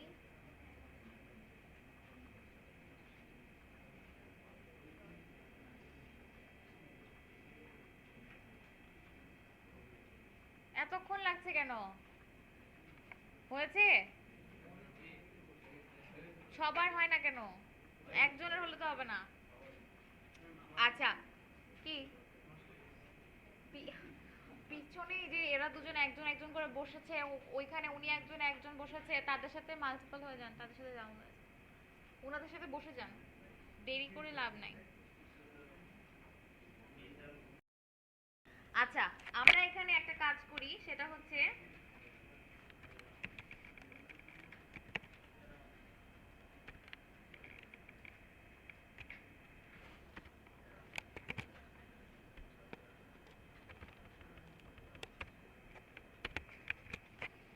আমরা এখানে যেটা করলাম, টেক্সট ট্রান্সফর্ম কি দিয়েছি?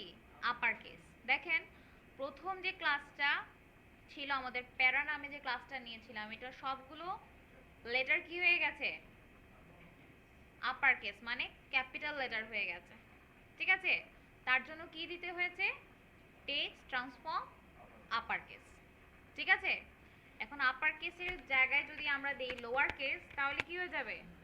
লোয়ার কেস মানে সবগুলোই কি স্মল লেটার হয়ে গেছে, ঠিক না? এখন আরো একটা আছে, সেটাকে বলে ক্যাপিটালাইজ। আমি যদি ক্যাপিটালাইজ দিই তাহলে কি হবে? প্রত্যেকটা ওয়ার্ডের প্রথম লেটারটা বড় হাতে হবে, বাকিগুলো লেটার ছোট হাতের হবে। এটাকে বলে ক্যাপিটালাইজ ফরম্যাট, ঠিক আছে? তাহলে আমরা তিন রকম টেক্সট ট্রান্সফর্ম দেখলাম, ঠিক আছে? যেটা দরকার হবে লোয়ার কেস, আপার কেস, আর একটা কি আছে? ক্যাপিটালাইজ, ঠিক আছে? যখন যেটা দরকার হবে আমরা সেটা ইউজ করতে পারবো। আচ্ছা, এরপরে টেক্সট ডেকোরেশন আছে। টেক্সট ডেকোরেশন কিরকম আছে? টেক্সট ডেকোরেশনের সবচেয়ে ভালো উদাহরণ হবে যদি আমরা একটা কি নেই, একটা অ্যাঙ্কর ট্যাগ নেই। দেখেন, আমরা বাই ডিফল্ট যখন একটা অ্যাঙ্কর ট্যাগ নেই,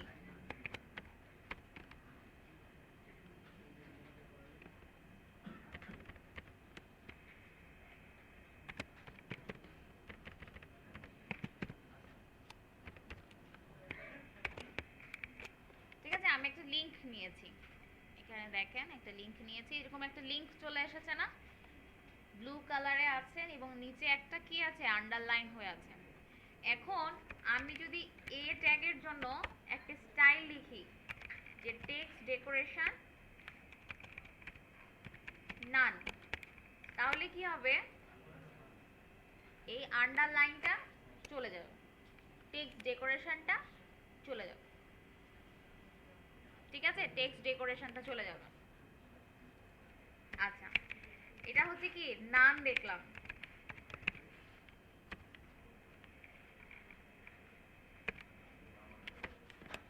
একইভাবে আমি যদি চাই তাহলে কি করতে পারবো? আন্ডারলাইন করে দিতে পারবো, যেগুলো আমরা কি দিয়ে রেখেছি? HTML এর ট্যাগ দিয়ে রেখেছি, তাই না? এখন CSS দিয়ে যদি আমরা করতে চাই তাহলে কি করতে পারবো? টেক্সট ডেকোরেশন দিয়ে দিতে পারবো, ঠিক আছে? আন্ডারলাইন দিয়ে দিতে পারলাম, যে আন্ডারলাইন হয়ে গেল। একইভাবে এখানেই দেখাই,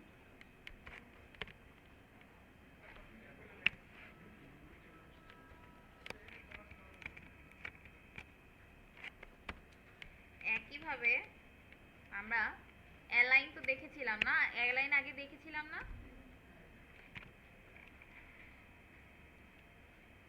টেক্সট ট্রান্সফর্ম দেখেছি। আর এরপরে ধরেন আমি যদি ফন্ট দেখি, যে ফন্ট ফ্যামিলি, ঠিক আছে, ফন্ট ফ্যামিলি আমাদের এখানে কিন্তু ডিফল্ট ফন্ট খুব কমই আছে। দেখেন কয়টা আছে, 1 2 3 4 5 6 7 8 এর মতো আছে, ঠিক আছে। ধরেন আমি এখানে স্যান্স রেডিট দিয়ে দিলাম, তার মানে কি এটা হচ্ছে কি ফন্টের ফ্যামিলি বলতে বোঝাচ্ছি আমি কোন ফন্ট নিব, ফন্টের নাম। ফন্টের ক্রাইটেরিয়া আমরা দেখি না, যে আমাদের ওয়ার্ডের মধ্যে কিন্তু অনেক ফন্ট আছে, তাই তো, মাইক্রোসফট ওয়ার্ড যখন আমরা ইউজ করি, কিন্তু আমাদের সিএসএস এ ডিফল্ট ফন্ট কিন্তু খুব কম, ঠিক আছে। চেঞ্জ কিন্তু হয়ে গেল না, ফন্টের স্টাইলটা চেঞ্জ হয়ে গেল। ফন্টের লেখার ধরনটা যদি চেঞ্জ করতে চাই তাহলে ফন্ট ফ্যামিলি ইউজ করতে হবে, ঠিক আছে। তারপরে ফন্ট স্টাইল ইউজ করতে পারবো যদি আমি ইটালিক অথবা কি চাই, বোল্ড চাই। যদি মনে করলাম যে আমি ইটালিক করব তাহলে সেভ করি নাই, যদি মনে করি যে ইটালিক করব তাহলে ইটালিক হয়ে যাবে, বোল্ড করতে চাইলে বোল্ড হয়ে যাবে, ঠিক আছে। এইটার জন্য আমাদের কি লাগবে, ফন্ট স্টাইল, ঠিক আছে। আচ্ছা, তারপরে আমরা ফন্ট সাইজ বাড়াতে পারি কমাতে পারি। ধরেন আমি এখানে দিলাম 15 পিক্সেল,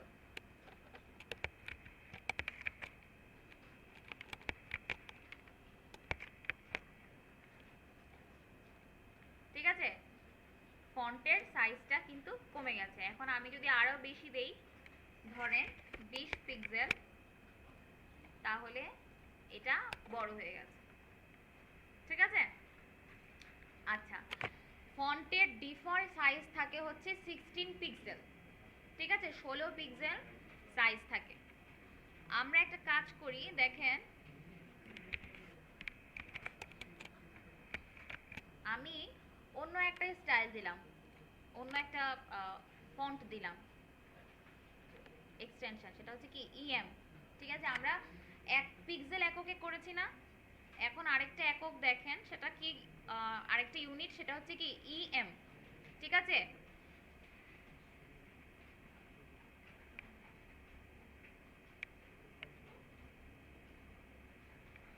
আচ্ছা, একটা জিনিস মনে রাখবেন, সেটা হচ্ছে এটা অনেক সময় জিজ্ঞেস করা হয় যে কত পিক্সেলে কত ইএম, ঠিক আছে। 16 পিক্সেলে 1 ইএম, এটা মনে রাখতে হবে। 16 পিক্সেলে 1 ইএম, ঠিক আছে। সবাই এটা মনে রাখবেন, এটা বিভিন্ন সময় জিজ্ঞেস করা হয় যে 16 পিক্সেলে 1 ইএম। ইএম যেটা, সেটা হচ্ছে W3C এর রেকমেন্ডেড ইউনিট ফন্টের জন্য, ঠিক আছে। আপনি চাই ইএম এর কোনো মিনিং পাবেন না আপনি। ইএম হচ্ছে উইথের জন্য, যেমন আমরা এম ইউজ করি না, ইউনিটই তো একক, কিন্তু উইথের জন্য যেভাবে আমরা এম ইউজ করি না, তারই একটা সিমিলার ফন্ট হচ্ছে, সিমিলার ইউনিট হচ্ছে ইএম, ঠিক আছে। এটার মিনিং নাই, আমি অন্তত জানি না আর কি, ইএম এর কোনো মিনিং জানি না। পিক্সেল যেমন পিক্সেল আছে, ইএম এর অ্যাব্রিভিয়েশন আমার কোথাও চোখে পড়ে নাই। না না না, এমফাসাইজ না, এমফাসাইজ না। না, আপনি যদি ইয়াতে দেখেন, ধরেন উইকিপিডিয়ায় যদি সার্চ করেন, আমার মনে হয় না যে ওখানে কোনো ইএম এর ইয়া পাবেন, মিনিং পাবেন। ধরেন যদি উইকিপিডিয়ায় যান, উইকিপিডিয়া আছে না এখানে, না না এমবেডেড না, এটা জাস্ট একটা ইয়া একক, একটা ইউনিট। ধরেন এখানে টাইপোগ্রাফির এখানে যেই উইকিপিডিয়ার যে পেজটা আছে, আমার মনে হয় না এখানে কোনো মিনিং আছে।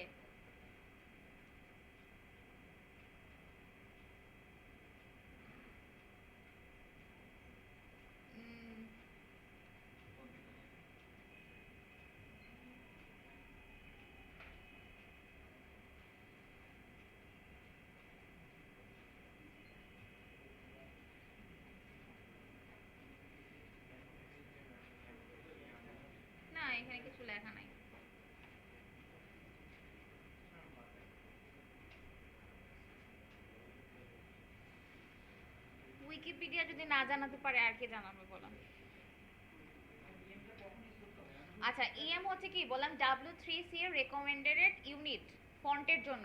মানে যখন এখন ফন্ট যখন আমরা ইউজ করি তখন হচ্ছে আপনারা কি পিক্সেল না ইউজ করে ইএম ইউজ করতে পারেন, ঠিক আছে? মানে এমন না যে পিক্সেল ইউজ করলে হবে না, পিক্সেল ইউজ করলেও হবে, ইএম ইউজ করলেও হবে, কিন্তু বললাম না যে একটা হচ্ছে স্ট্যান্ডার্ড আর একটা হচ্ছে রুলস, ঠিক আছে? ইএম ইউজ করা রুলসের মধ্যে পড়ে না, এটা স্ট্যান্ডার্ডের মধ্যে পড়ে যে আপনি রেকমেন্ডেশন অনুযায়ী ইউজ করতে পারেন যে ইএম, ঠিক আছে? শুধু এককটা মনে রাখতে হবে যে 16 পিক্সেল ইকুয়ালস টু 1 ইএম, এটা মনে রাখতে হবে, ঠিক আছে? এর নিচে যদি আপনি দিতে চান তাহলে পয়েন্ট করে কমাতে হবে, ধরেন 0.2 ইএম, 0.3 ইএম, 0.5 ইএম এভাবে কমাতে পারেন। আর বাড়াতে চাইলে তো 1 2 এভাবে দিতে পারবেন, ঠিক আছে? পিক্সেলে কি করি আমরা, ধরেন আমরা যদি পিক্সেল দেই, ধরেন 20 পিক্সেল দিলাম, সেটা তো দিলাম, ঠিক আছে? 20 পিক্সেল, 20.5 পিক্সেল যদি দেই, 20.5 পিক্সেল, আমি এখানে মনে করলাম যে আমি 20.5 পিক্সেল দিব, এটা কিন্তু মোরলেস একই রকম আসবে। কিন্তু আমি যদি ইএম আকারে দেই, ধরেন আমি বললাম 0.2 ইএম, 0.2 ইএম দিয়েছি, তাহলে কিন্তু এটা একেবারে ক্ষুদ্র আকারে চলে গেছে। এইরকম লেখা কোথায় থাকে বলেন তো? বড় একটা অফারের নিচে যখন শর্ত সাপেক্ষ লেখা থাকে তখন এরকম ফন্টে থাকে, তাই না? চোখে দেখা যায় না শর্ত সাপেক্ষর মধ্যে কি লেখা থাকে। হ্যাঁ, 20 টাকা দিয়ে 5 দিন কথা বলা যাবে, শর্ত সাপেক্ষ। আচ্ছা, যাই হোক, তারপরে এটা হচ্ছে কি ফন্টের সাইজ যদি আমরা চাই তাহলে কি এখান থেকে এইভাবে আমরা কন্ট্রোল করতে পারবো। আচ্ছা, ডেকোরেশন, এখানে আন্ডারলাইন আছে, তারপরে আরো কি কি জানি আছে, ট্রু আছে মনে হয়, হ্যাঁ ওভারলাইন আছে,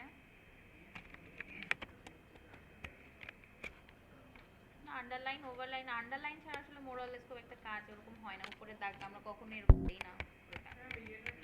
জাস্ট মনে রাখতে হবে যে আন্ডার টেক্সট ডেকোরেশন নামে এক প্রপার্টি আছে। হুম,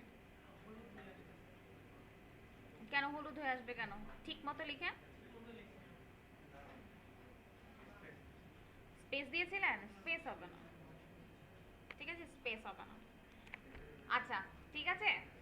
তো এরপরে ধরেন আমরা আরেকটা জিনিস দেখি যে লেটার স্পেসিং, ঠিক আছে? লেটার স্পেসিং যদি আমি দেই, ধরেন আমি লেটার স্পেসিং বললাম 10 পিক্সেল, তাতে করে কি হবে, প্রত্যেকটা লেটার ফাঁকা ফাঁকা ফাঁকা ফাঁকা হয়ে গেছে। এটাকে কি বলছি? Letter spacing property. লেটারগুলোর মাঝখানে স্পেস চলে আসবে, ঠিক আছে? একইভাবে আমি যদি চাই তাহলে এটাকে কি করতে পারবো বলেন? ধরেন আমি এটাকে 0 পিক্সেল দিলাম, তাহলে কিন্তু এটা নর্মাল ভাবে থাকছে। আমি যদি চাই এটাকে কি করতে পারি, -5 পিক্সেল যদি আমি দিয়ে দেই তাহলে কিন্তু ওভারল্যাপ হয়ে যাচ্ছে, ঠিক আছে? কিন্তু মাইনাস ভ্যালুও কিন্তু অ্যাকসেপ্টেবল, ঠিক আছে? যদি মনে করেন যে কখনো কোনো স্টাইলের জন্য মনে হলো যে না আমি দিব, তাহলে কিন্তু আপনি দিতে পারেন। যে ধরেন আমি বললাম যে 0.5, ঠিক আছে? আর এটাকে বললাম 2 তাহলে কিন্তু দেখেন লেখাটা কিরকম হয়ে আসছে। এখানে কিন্তু বলা হয়েছে 2 ইএম, তার মানে কত? 16 পিক্সেল থেকে শুরু হয়েছে, আর এখানে কিন্তু 0.5, তার মানে তার থেকে কমে কিন্তু আবার তাকে পিছনে দিয়ে দেওয়া হয়েছে, তার মানে কত বেশি হয়ে গেছে না? এই একইভাবে আপনারা কিন্তু চাইলে পিক্সেল দিয়েও কিন্তু করতে পারেন, যে শুধু মানে ওখানে কোনো স্টাইল নাই, ওখানে কোনো ড্রয়িং নাই, কি আছে? শুধু ইএম দিয়ে সাইজটাকে কমিয়ে ওভারল্যাপ করা হয়েছে, ঠিক আছে?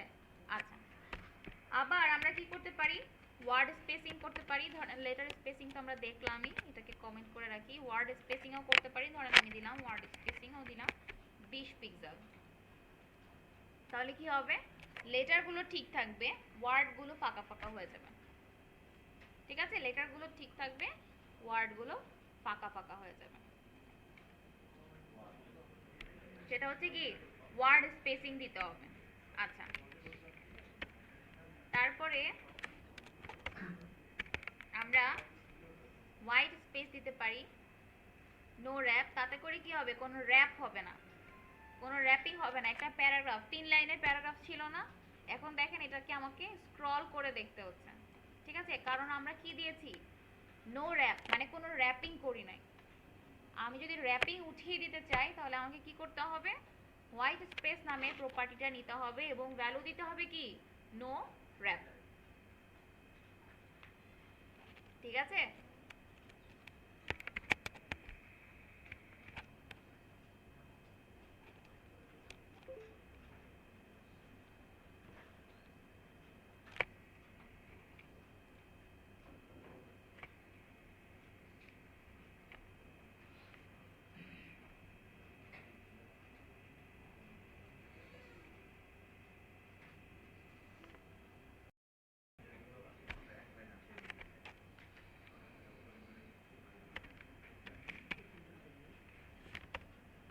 এরপরে আমরা লাইনের হাইটও কিন্তু কন্ট্রোল করতে পারি। ঠিক আছে, যে আমার লাইনের যে হাইট আছে সেটাও আমরা কন্ট্রোল করতে পারি। কিভাবে, যে এখানে আমি ধরেন বাড়িয়ে দিলাম, আমার পিক্সেল ফন্ট সাইজ তো আছে, ফন্ট সাইজটাকে আমি ডিফল্ট হিসেবে রেখে আমি আমার লাইন হাইটটা কিন্তু বাড়িয়ে দিতে পারি। ঠিক আছে, আমার লাইনের হাইটটা কিন্তু বেড়ে যাবে, মানে এক লাইনের থেকে আরেক লাইনের গ্যাপ। মানে এখানে দেখেন এই লাইন দুটো কিভাবে আছে, একেবারে নিচে নিচে আছে না, এখানে কিন্তু লাইনগুলোর কি হয়েছে, গ্যাপ তৈরি হয়ে গেছে। ঠিক আছে, ধরেন আমরা যদি এটাকেও কমেন্ট করে রাখি তাহলে জিনিসটা বোঝা যাবে। সবগুলোকে আমি কমেন্ট করে দিলাম, যে আমরা তো দেখেছি যে এখানে মানে আমি এখানে রেখে দিব যাতে আপনারা বাসায় গিয়ে প্র্যাকটিস করতে পারেন। ঠিক আছে, এখন দেখেন, এখন পার্থক্য বোঝা যাচ্ছে যে একই রকম লেখা, একই রকম স্টাইল, কিন্তু এই প্যারাগ্রাফের সাথে এই প্যারাগ্রাফের পার্থক্য কি, এই প্যারাগ্রাফ দুটো একেবারে নিচে নিচে ছিল লাইন দুটো, আর এখানে কিন্তু একটা গ্যাপ তৈরি হয়ে গেছে। কিসের জন্য, আমি লাইন হাইট দিয়েছি। মানে প্যারাগ্রাফের মধ্যে যদি আমি লাইনের গ্যাপ তৈরি করতে চাই তাহলে কিন্তু আমি লাইন হাইট দিই, মানে প্রত্যেকটার কিন্তু একটা ইন্ডিভিজুয়ালি হাইট আছে, যেই হাইটটা সে পেয়ে যাবে। দেখেন এখানে যখন হাইটটা দেখা যাচ্ছে, আমরা যখন সিলেক্ট করছি তখন দেখা যাচ্ছে তার হাইটটা কতটুকু দেখা যাচ্ছে, যে স্পেসটা ওটা কিন্তু নিচের হাইটটা, আর এখানে দেখেন এই হাইটটা কিন্তু ছোট। ঠিক আছে, আচ্ছা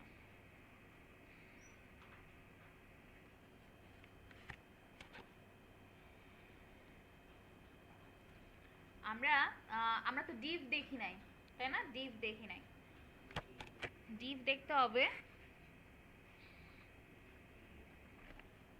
তার আগে আরো একটা জিনিস দেখে নিতে পারি। ধরেন আমরা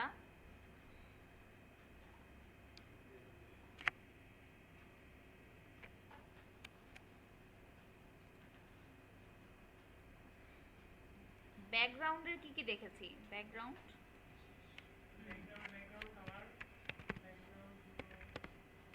আচ্ছা ব্যাকগ্রাউন্ডের জন্য আমরা আস্তে আস্তে দেখি। ধরেন ব্যাকগ্রাউন্ড কালার আছে, ব্যাকগ্রাউন্ড কালার তো আমরা দেখেছিলাম না, আগের ক্লাসেই দেখেছিলাম যে একটা কালার স্পেসিফিক দেয়া যাবে, যে ব্যাকগ্রাউন্ড কালার। ধরেন আমি ব্যাকগ্রাউন্ড কালার এখানে দিয়ে দিলাম। ব্যাকগ্রাউন্ড কালার কয় রকম ভাবে দেয়া যায় সেটা মনে আছে, কি কি ছিল,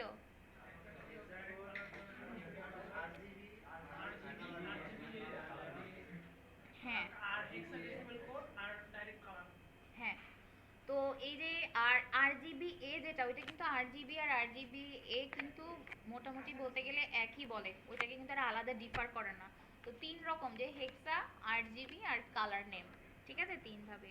আচ্ছা ব্যাকগ্রাউন্ড কালার, এরপরে ধরেন আমরা যদি একটা ব্যাকগ্রাউন্ড ইমেজ চাই সেটাও কিন্তু পসিবল। আমরা একটা ইমেজ ডাউনলোড করে নিতে পারি। ধরেন কি নিব,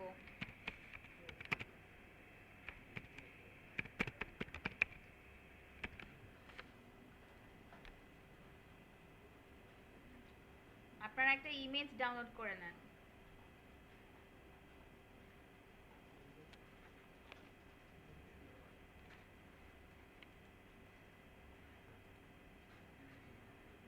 জেপিজি,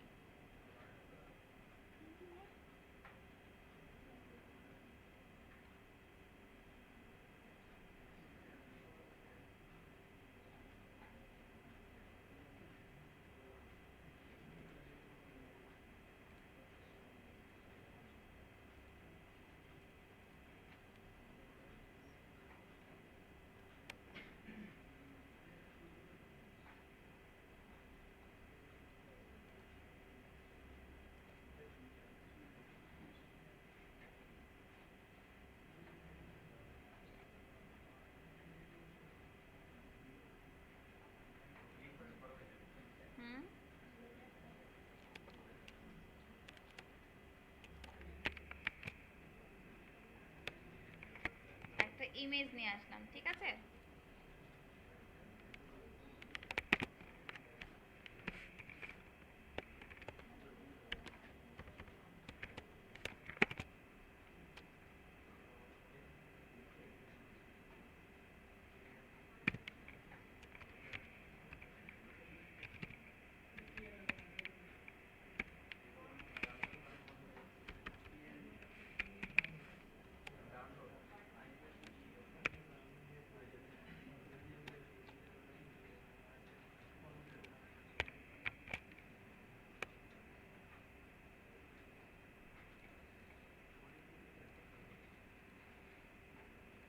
কি ইমেজটা আসে নাই?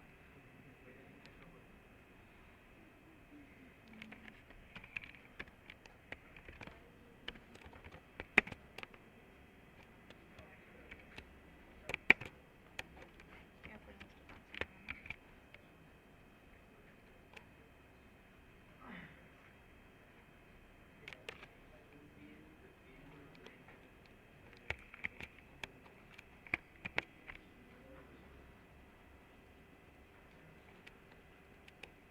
কোনো ইমেজ দেখাচ্ছে না।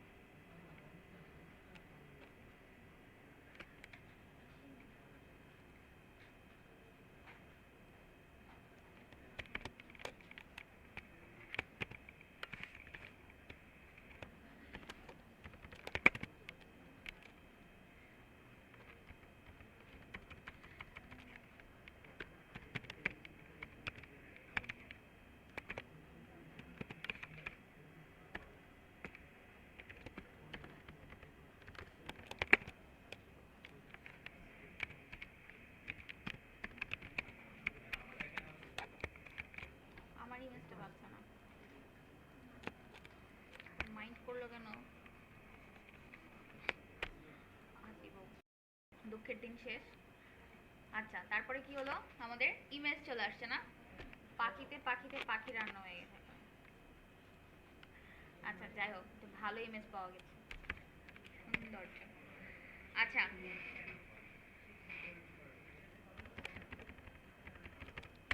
আমরা একটা জিনিস ইউজ করব, যে ব্যাকগ্রাউন্ড রিপিট। পাখিটা কি একবার না, কিন্তু এখানে কি অনেকবার এসেছে, তাই তো?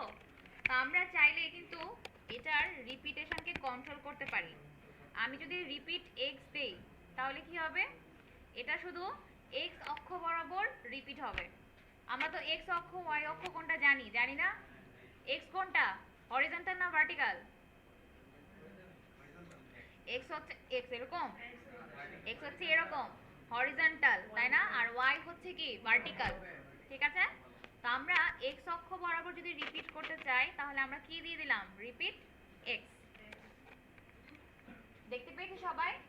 আমাদের প্রপার্টি নিতে হবে কি? Background repeat.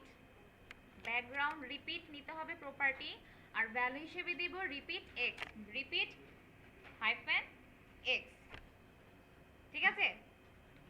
আচ্ছা, যদি ওয়াই অক্ষ বরাবর রিপিট করতে চাই, তাহলে রিপিট ওয়াই দিতে হবে। ওয়াই অক্ষ বরাবর রিপিট হয়েছে, তাই না?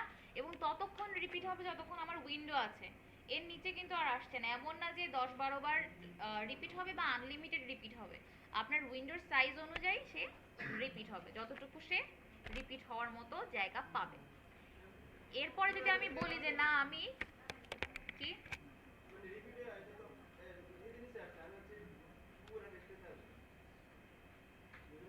না বুঝি নাই।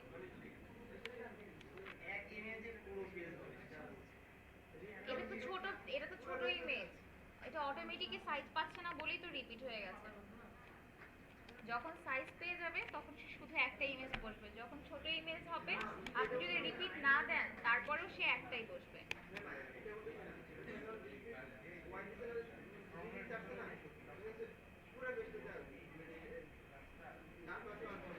সেটা তো শুধুই আসবে, আপনি রিপিট দিলেই তো আসবে। যে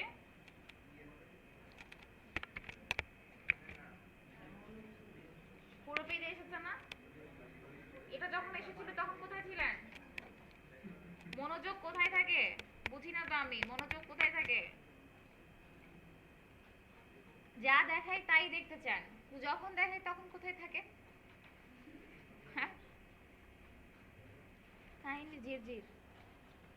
আচ্ছা, ব্যাকগ্রাউন্ড রিপিট, বোঝা গেছে যে রিপিটেশনটা আমরা কন্ট্রোল করতে পারবো ব্যাকগ্রাউন্ড রিপিট প্রপার্টির সাহায্যে।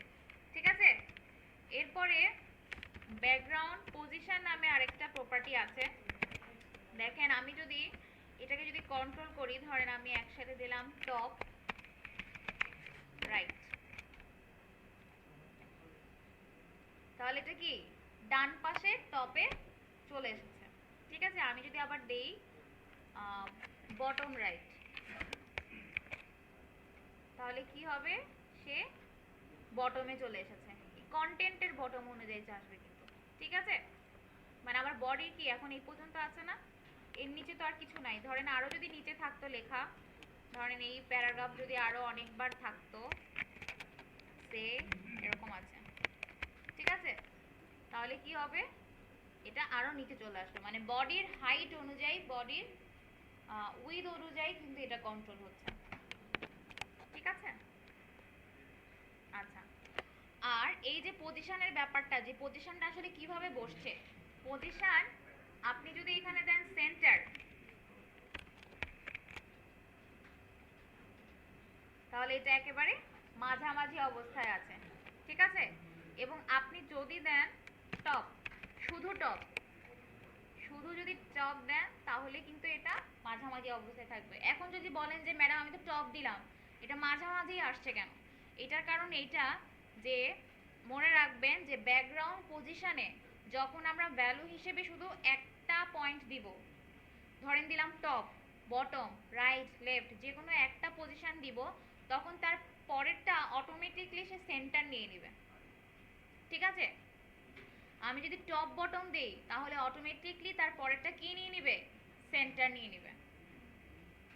ঠিক আছে, আর আমি যদি বলেই দেই যে কম্বিনেশন তো আমরা জানি না, পারমুটেশন কম্বিনেশন জানি না, যে যেহেতু আমার চারটা আছে, টপ রাইট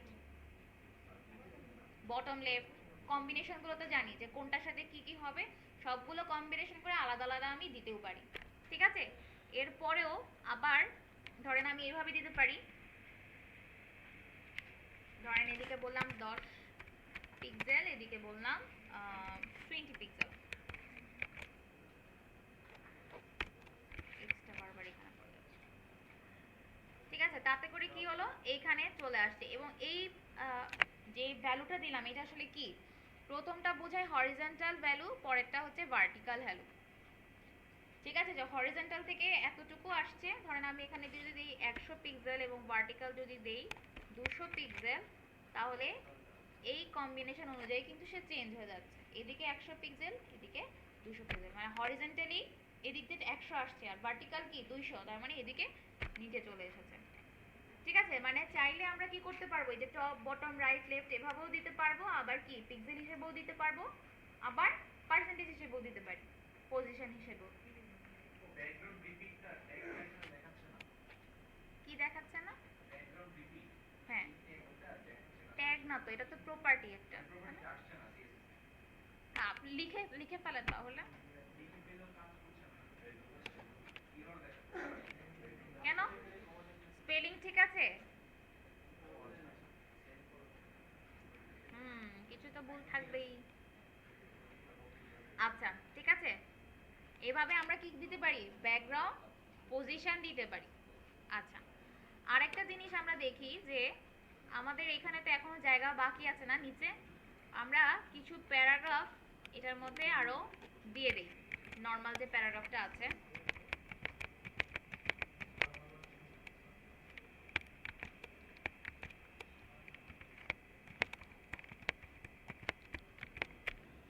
আমরা সাইজটা লম্বা করে দিলাম। ঠিক আছে, এই যে হ্যাঁ এখন স্ক্রল চলে আসছে। এখন দেখেন যে এই যে পাখিটার যে ছবিটা, এটা কিন্তু এই জায়গাটাতে ফিক্সড আছে, তাই না? আমি যখন স্ক্রল করছি, ছবিটাও উপরে উঠছে, লেখাটাও উপরে উঠছে, তাই না? দুটোই উপরে উঠছে না, কারণ ইমেজটা কিন্তু ওই জায়গাতে ফিক্সড, ওই জায়গাতে ফিক্সড হয়ে গেছে। এখন ধরেন আমি যদি একটা কাজ করি, ব্যাকগ্রাউন্ড অ্যাটাচমেন্ট, এবং এখানে যদি আমি ফিক্সড বলে দেই, ব্যাকগ্রাউন্ড অ্যাটাচমেন্ট ফিক্সড, তাহলে কি হলো দেখেন, ছবিটা কিন্তু ঠিকই আছে, লেখা স্ক্রল হয়ে যাচ্ছে, দেখতে একটু অন্যরকম হয়ে গেল না ইফেক্টটা? ছবিটা ওই জায়গাতেই আছে, লেখা স্ক্রল হয়ে যাচ্ছে, তার মানে একেবারে লিটারালি ব্যাকগ্রাউন্ড মনে হচ্ছে, তাই না? ছবিটা স্ক্রল হচ্ছে, পাখিটা কিন্তু, পাখির ইমেজটা কিন্তু আর স্ক্রল হচ্ছে না। ঠিক আছে, এটা কি দিয়ে করলাম? ব্যাকগ্রাউন্ড অ্যাটাচমেন্ট নিতে হবে এবং করে দিতে হবে কি ফিক্সড। ব্যাকগ্রাউন্ড অ্যাটাচমেন্ট থাকবে ফিক্সড।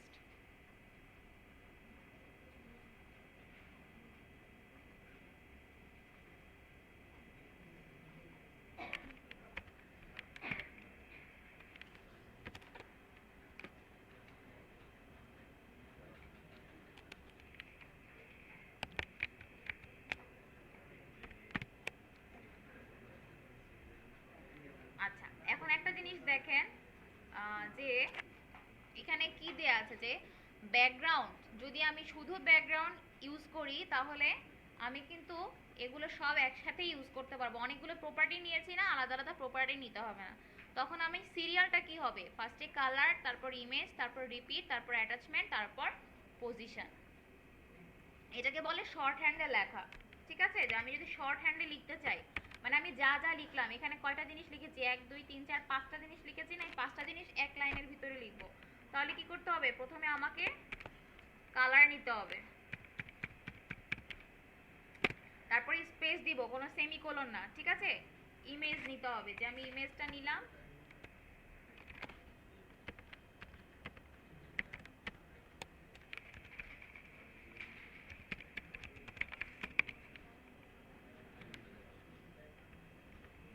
ঠিক আছে। এরপরে হচ্ছে আমাদের কি নিতে হয়, আমি দিলাম নো রিপিট, তারপরে হচ্ছে পজিশন দিয়ে দিলাম, ধরেন 100 পিক্সেল, 200 পিক্সেল, তারপরে দিয়ে দিলাম ফিক্সড। ঠিক আছে,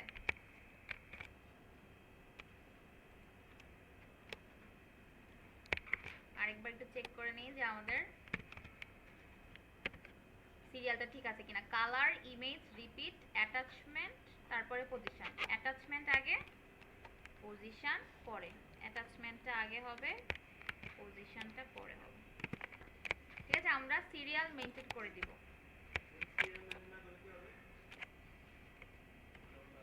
সিরিয়াল মেনটেন না করলে কি হবে, ওদের সিরিয়াল তো ফিক্স করা আছে। আপনি যদি সিরিয়াল ফিক্স না করেন তাহলে তো ওরা একটা জায়গায় আরেকটা পেয়ে যাচ্ছে না, সেটা কি উচিত হবে? যেমন ছিল তেমনই আছে না, তার মানে আমাদের ঠিক আছে। এখন আমরা চাইলে কিন্তু এটা কি করতে পারি, অফ করে দিয়ে দিতে পারি। তারপরেও কি যা আছে তাই আছে, তার মানে কি এই 5টা লাইনের বদলে আমরা এই একটা লাইন লিখলেও কিন্তু চলবে। এটাকে বলা হচ্ছে শর্ট হ্যান্ডে লেখা। ঠিক আছে, যেমন আমরা প্যাডিং শিখেছিলাম না, মনে আছে? প্যাডিং শিখেছিলাম, মার্জিন শিখেছিলাম, 2টো 3টা 1টা 4টা ভ্যালু, ওইগুলো যেভাবে দেই, ধরেন এখানে যদি আমি দেই প্যাডিং, দেখে নিবেন যদি আপনার মনে না থাকে, এই যে আমি যেভাবে দেখে নিলাম না, ওইভাবে দেখে নিবেন। আপনি তো আর কারো কোড দেখছেন না, আপনি আপনার কোডই দেখবেন সিরিয়াল ঠিক আছে কিনা, এখানে তো কোনো সমস্যা নাই। জাস্ট দেখে নেবেন, কিভাবে দেখেছে ওটা কি আবার দেখে দিতে হবে?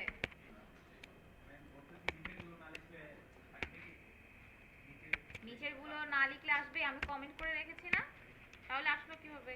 এই দেখেন, আপনার প্রত্যেকটা নেটবিনসের প্রত্যেকটার সম্বন্ধে বলা আছে। ঠিক আছে, এই যে ব্যাকগ্রাউন্ড যখন আমরা লিখছি, তখন এই যে ব্যাকগ্রাউন্ড সম্বন্ধে বলা আছে যে ব্যাকগ্রাউন্ডটা কি, তার ভ্যালু সে কি কি নিতে পারবে।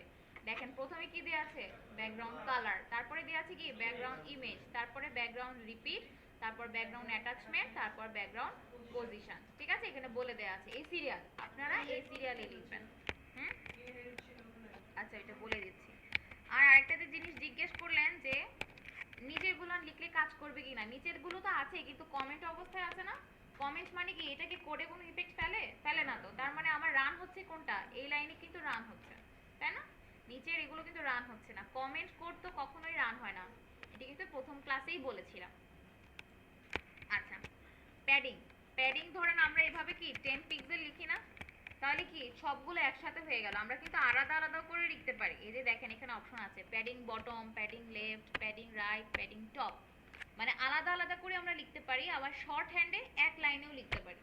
ঠিক একইভাবে কি margin, margin top, margin right, margin bottom, margin left, চারটা আলাদা আছে, আবার একসাথেও আপনি লিখতে পারেন। ঠিক আছে, জাস্ট লাইন কমানোর জন্য, মানে আপনি চাইলে কি লাইন একসাথেও করে রাখতে পারেন, আলাদাও করেও রাখতে পারেন। বোঝা গেছে ব্যাপারটা কিভাবে কাজ করছে? ঠিক আছে, ব্যাকগ্রাউন্ডের এই অ্যাটাচমেন্টের ফিক্সড, এটা দেখা যায় অনেকেই জানে না যে ব্যাকগ্রাউন্ডটা আমি ফিক্সড করব কিভাবে। আমরা অ্যাটাচমেন্ট দিয়ে ফিক্সড করতে পারি। ঠিক আছে,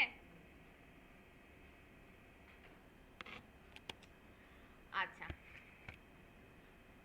কোন পর্যন্ত গিয়েছিলাম?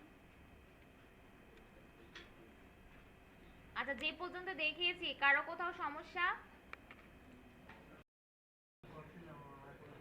আচ্ছা, আমরা আরো কয়েকটা জিনিস দেখে শেষ করে দিচ্ছি, ঠিক আছে, যেহেতু অনেক শুক্রবার সময়। আচ্ছা, এরপরে কোথায় ছিলাম, আমার প্যারাগ্রাফে ছিলাম না। আচ্ছা, আমি শুরু করেছি, সো আপনাদেরকে কি করতে হবে? শেষ করতে হবে।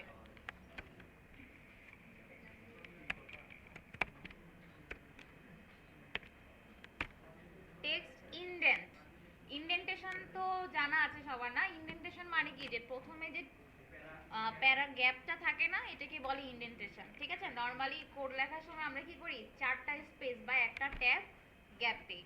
আপনি যদি টেক্সট ইনডেন্ট করতে চান তাহলে কি করতে পারেন, টেক্সট ইনডেন্ট নামে একটা প্রপার্টি আছে, সেটা ইউজ করতে পারেন। তাহলে কি হবে, আপনার প্রথম যে লাইনটা আছে শুধুমাত্র সেই লাইনটা ইনডেন্টেশন পাবে, প্রত্যেকটা লাইন কিন্তু পাবে না।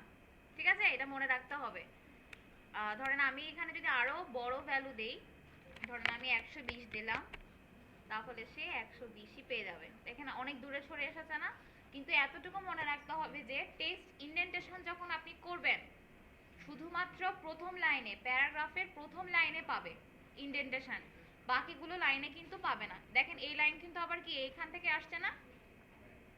ঠিক আছে, ইনডেন্টেশন কোথায় পাবে, শুধুমাত্র প্রথম লাইনে। লাস্ট বেঞ্চ, বোঝা যাচ্ছে? বোঝা যাচ্ছে না কেন? কোথায় বোঝেন নাই বলেন?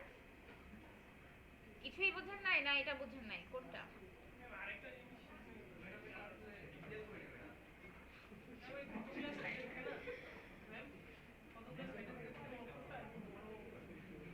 দেখাবো, ওটাও দেখাবো, সব দেখাবো, কোনো সমস্যা নেই। না, দুটো আলাদা, এটা ওইটা একটু আলাদা। এটা হচ্ছে টেক্সট ইনডেন্ট। টেক্সট ইনডেন্ট নামে একটা প্রপার্টি।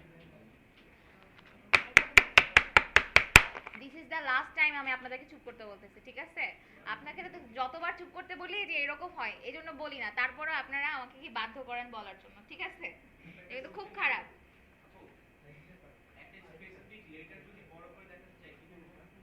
দেখিয়ে দিব, ওইটা আজকের ক্লাসের না, ওইটা হচ্ছে নেক্সট ক্লাসের জন্য, কারণ ওইটার সিএসএসটা ডিফারেন্ট। ঠিক আছে, এই বেসটা যদি অনেক বড় হয়ে যায়, আমি বলতে ব্যাকগ্রাউন্ডটাই আছে না, এইভাবে মানে আপনি ইমেজের উইথ হাইট কন্ট্রোল করতে পারবেন, পারি না আমরা? আমরা তো ইমেজের উইথ হাইট কন্ট্রোল করতে পারি, ইমেজের উইথ হাইট কন্ট্রোল করব। আর আপনার যদি মন মতো না হয়, আপনি ক্রপ করে নিতে পারেন। ক্রপের এখানে অপশন নাই, মানে ইমেজের যে এডিটরগুলো আছে সেখান থেকে ক্রপ করে নিতে পারেন, অথবা রেজুলেশন চেঞ্জ করে নিতে পারেন। ঠিক আছে, আচ্ছা এখন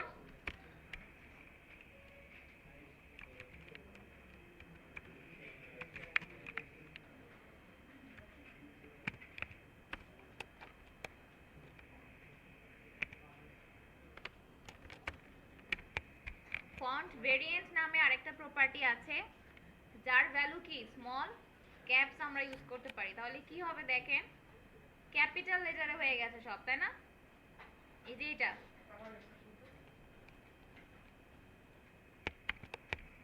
ব্যাকগ্রাউন্ডটাকে অফ করে দিলাম যাতে একটু বোঝা যায়। এই যে এই এই জায়গাটা, এটা কিন্তু কি হয়েছে, ক্যাপিটাল লেটার হয়েছে, তাই না? কিন্তু ফন্টের সাইজ কিন্তু কম। কিভাবে বুঝবো, দেখেন পরের যে প্যারাগ্রাফটা আছে, এই প্যারাগ্রাফটা, এটাকে ধরেন আমি একটা ক্লাস নিলাম যে প্যারা 2, প্যারা 2, ঠিক আছে? এবং প্যারা 2 এর জন্য আমি একটা সিএসএস লিখি যে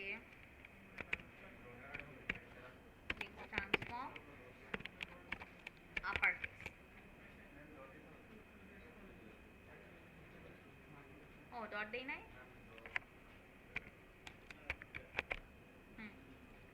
এখন দেখেন কি হলো, এই লেখাটা ক্যাপিটাল সব কি ক্যাপ হয়ে গেছে, মানে ক্যাপিটাল লেটার আপার কেস হয়ে গেছে, তাই না? কিন্তু এইটার ফন্ট সাইজ আর এটার ফন্ট সাইজ কি এক? এক না। এটার জন্য কি হয়েছে, শুধুমাত্র ব্যবহার করা হয়েছে কি ফন্ট ভেরিয়েন্ট। ফন্ট ভেরিয়েন্ট নামে একটা প্রপার্টি আছে, সেখানে আপনি কি স্মল ক্যাপস নামে একটা ভ্যালু ইউজ করতে পারেন। তাতে কি হবে, আপনার যা লেখা আছে সব আপার কেস হয়ে যাবে, কিন্তু ফন্টের সাইজটা স্মল হয়ে যাবে। ঠিক আছে, ডিফল্ট ভাবে স্মল হয়ে যাবে। এখন যদি মনে করেন যে এরকম ছোটখাটো প্রপার্টি গুলো তো আমরা এমনি তো কন্ট্রোল করতে পারি, যে আমি ফন্টের সাইজ তো কমিয়ে দিতে পারি। এখন চিন্তা করেন আপনাকে কিন্তু দুটো লাইন লিখতে হতো, যে ফন্টের জন্য টেক্সট ডেকোরেশন আপার কেস করতে হতো, তারপর ফন্ট সাইজটা কমাতে হতো। এখন দুই লাইনের কাজ এক লাইনেই করতে পারবেন যদি আপনি ফন্ট ভেরিয়েন্ট স্মল ক্যাপস দিয়ে দেন। জাস্ট এই নতুন নতুন অ্যাট্রিবিউটগুলো, নতুন নতুন প্রপার্টি আর ভ্যালুগুলো এই জন্যই আসে যাতে আপনার কি কাজটা একটু কম করতে হয়। এক লাইনও যদি কমাতে পারেন আপনি, সেটাও কিন্তু সিএসএস এর কি একটা সার্থকতা, যে আপনাকে একটা কম লাইন লিখতে হতো, তাই না? এই জন্যই কিন্তু নতুন নতুন জিনিস আসছে। এমন না যে আগে থেকে অনেক ফার ডিফারেন্ট, কিছু কিছু তো অনেক ডিফারেন্ট আছে, আর কিছু কিছু দেখবেন যে সাদৃশ্য আছে, যেগুলো আপনি নর্মালিও করতে পারেন। তারপরও কি আছে, যে আপনার এক লাইন বা দু লাইন কমাতে হবে, মানে আপনি কমানোর সুবিধাটা পাবেন। ঠিক আছে। আচ্ছা, গতদিন অ্যাসাইনমেন্ট দেখান নাই কে কে?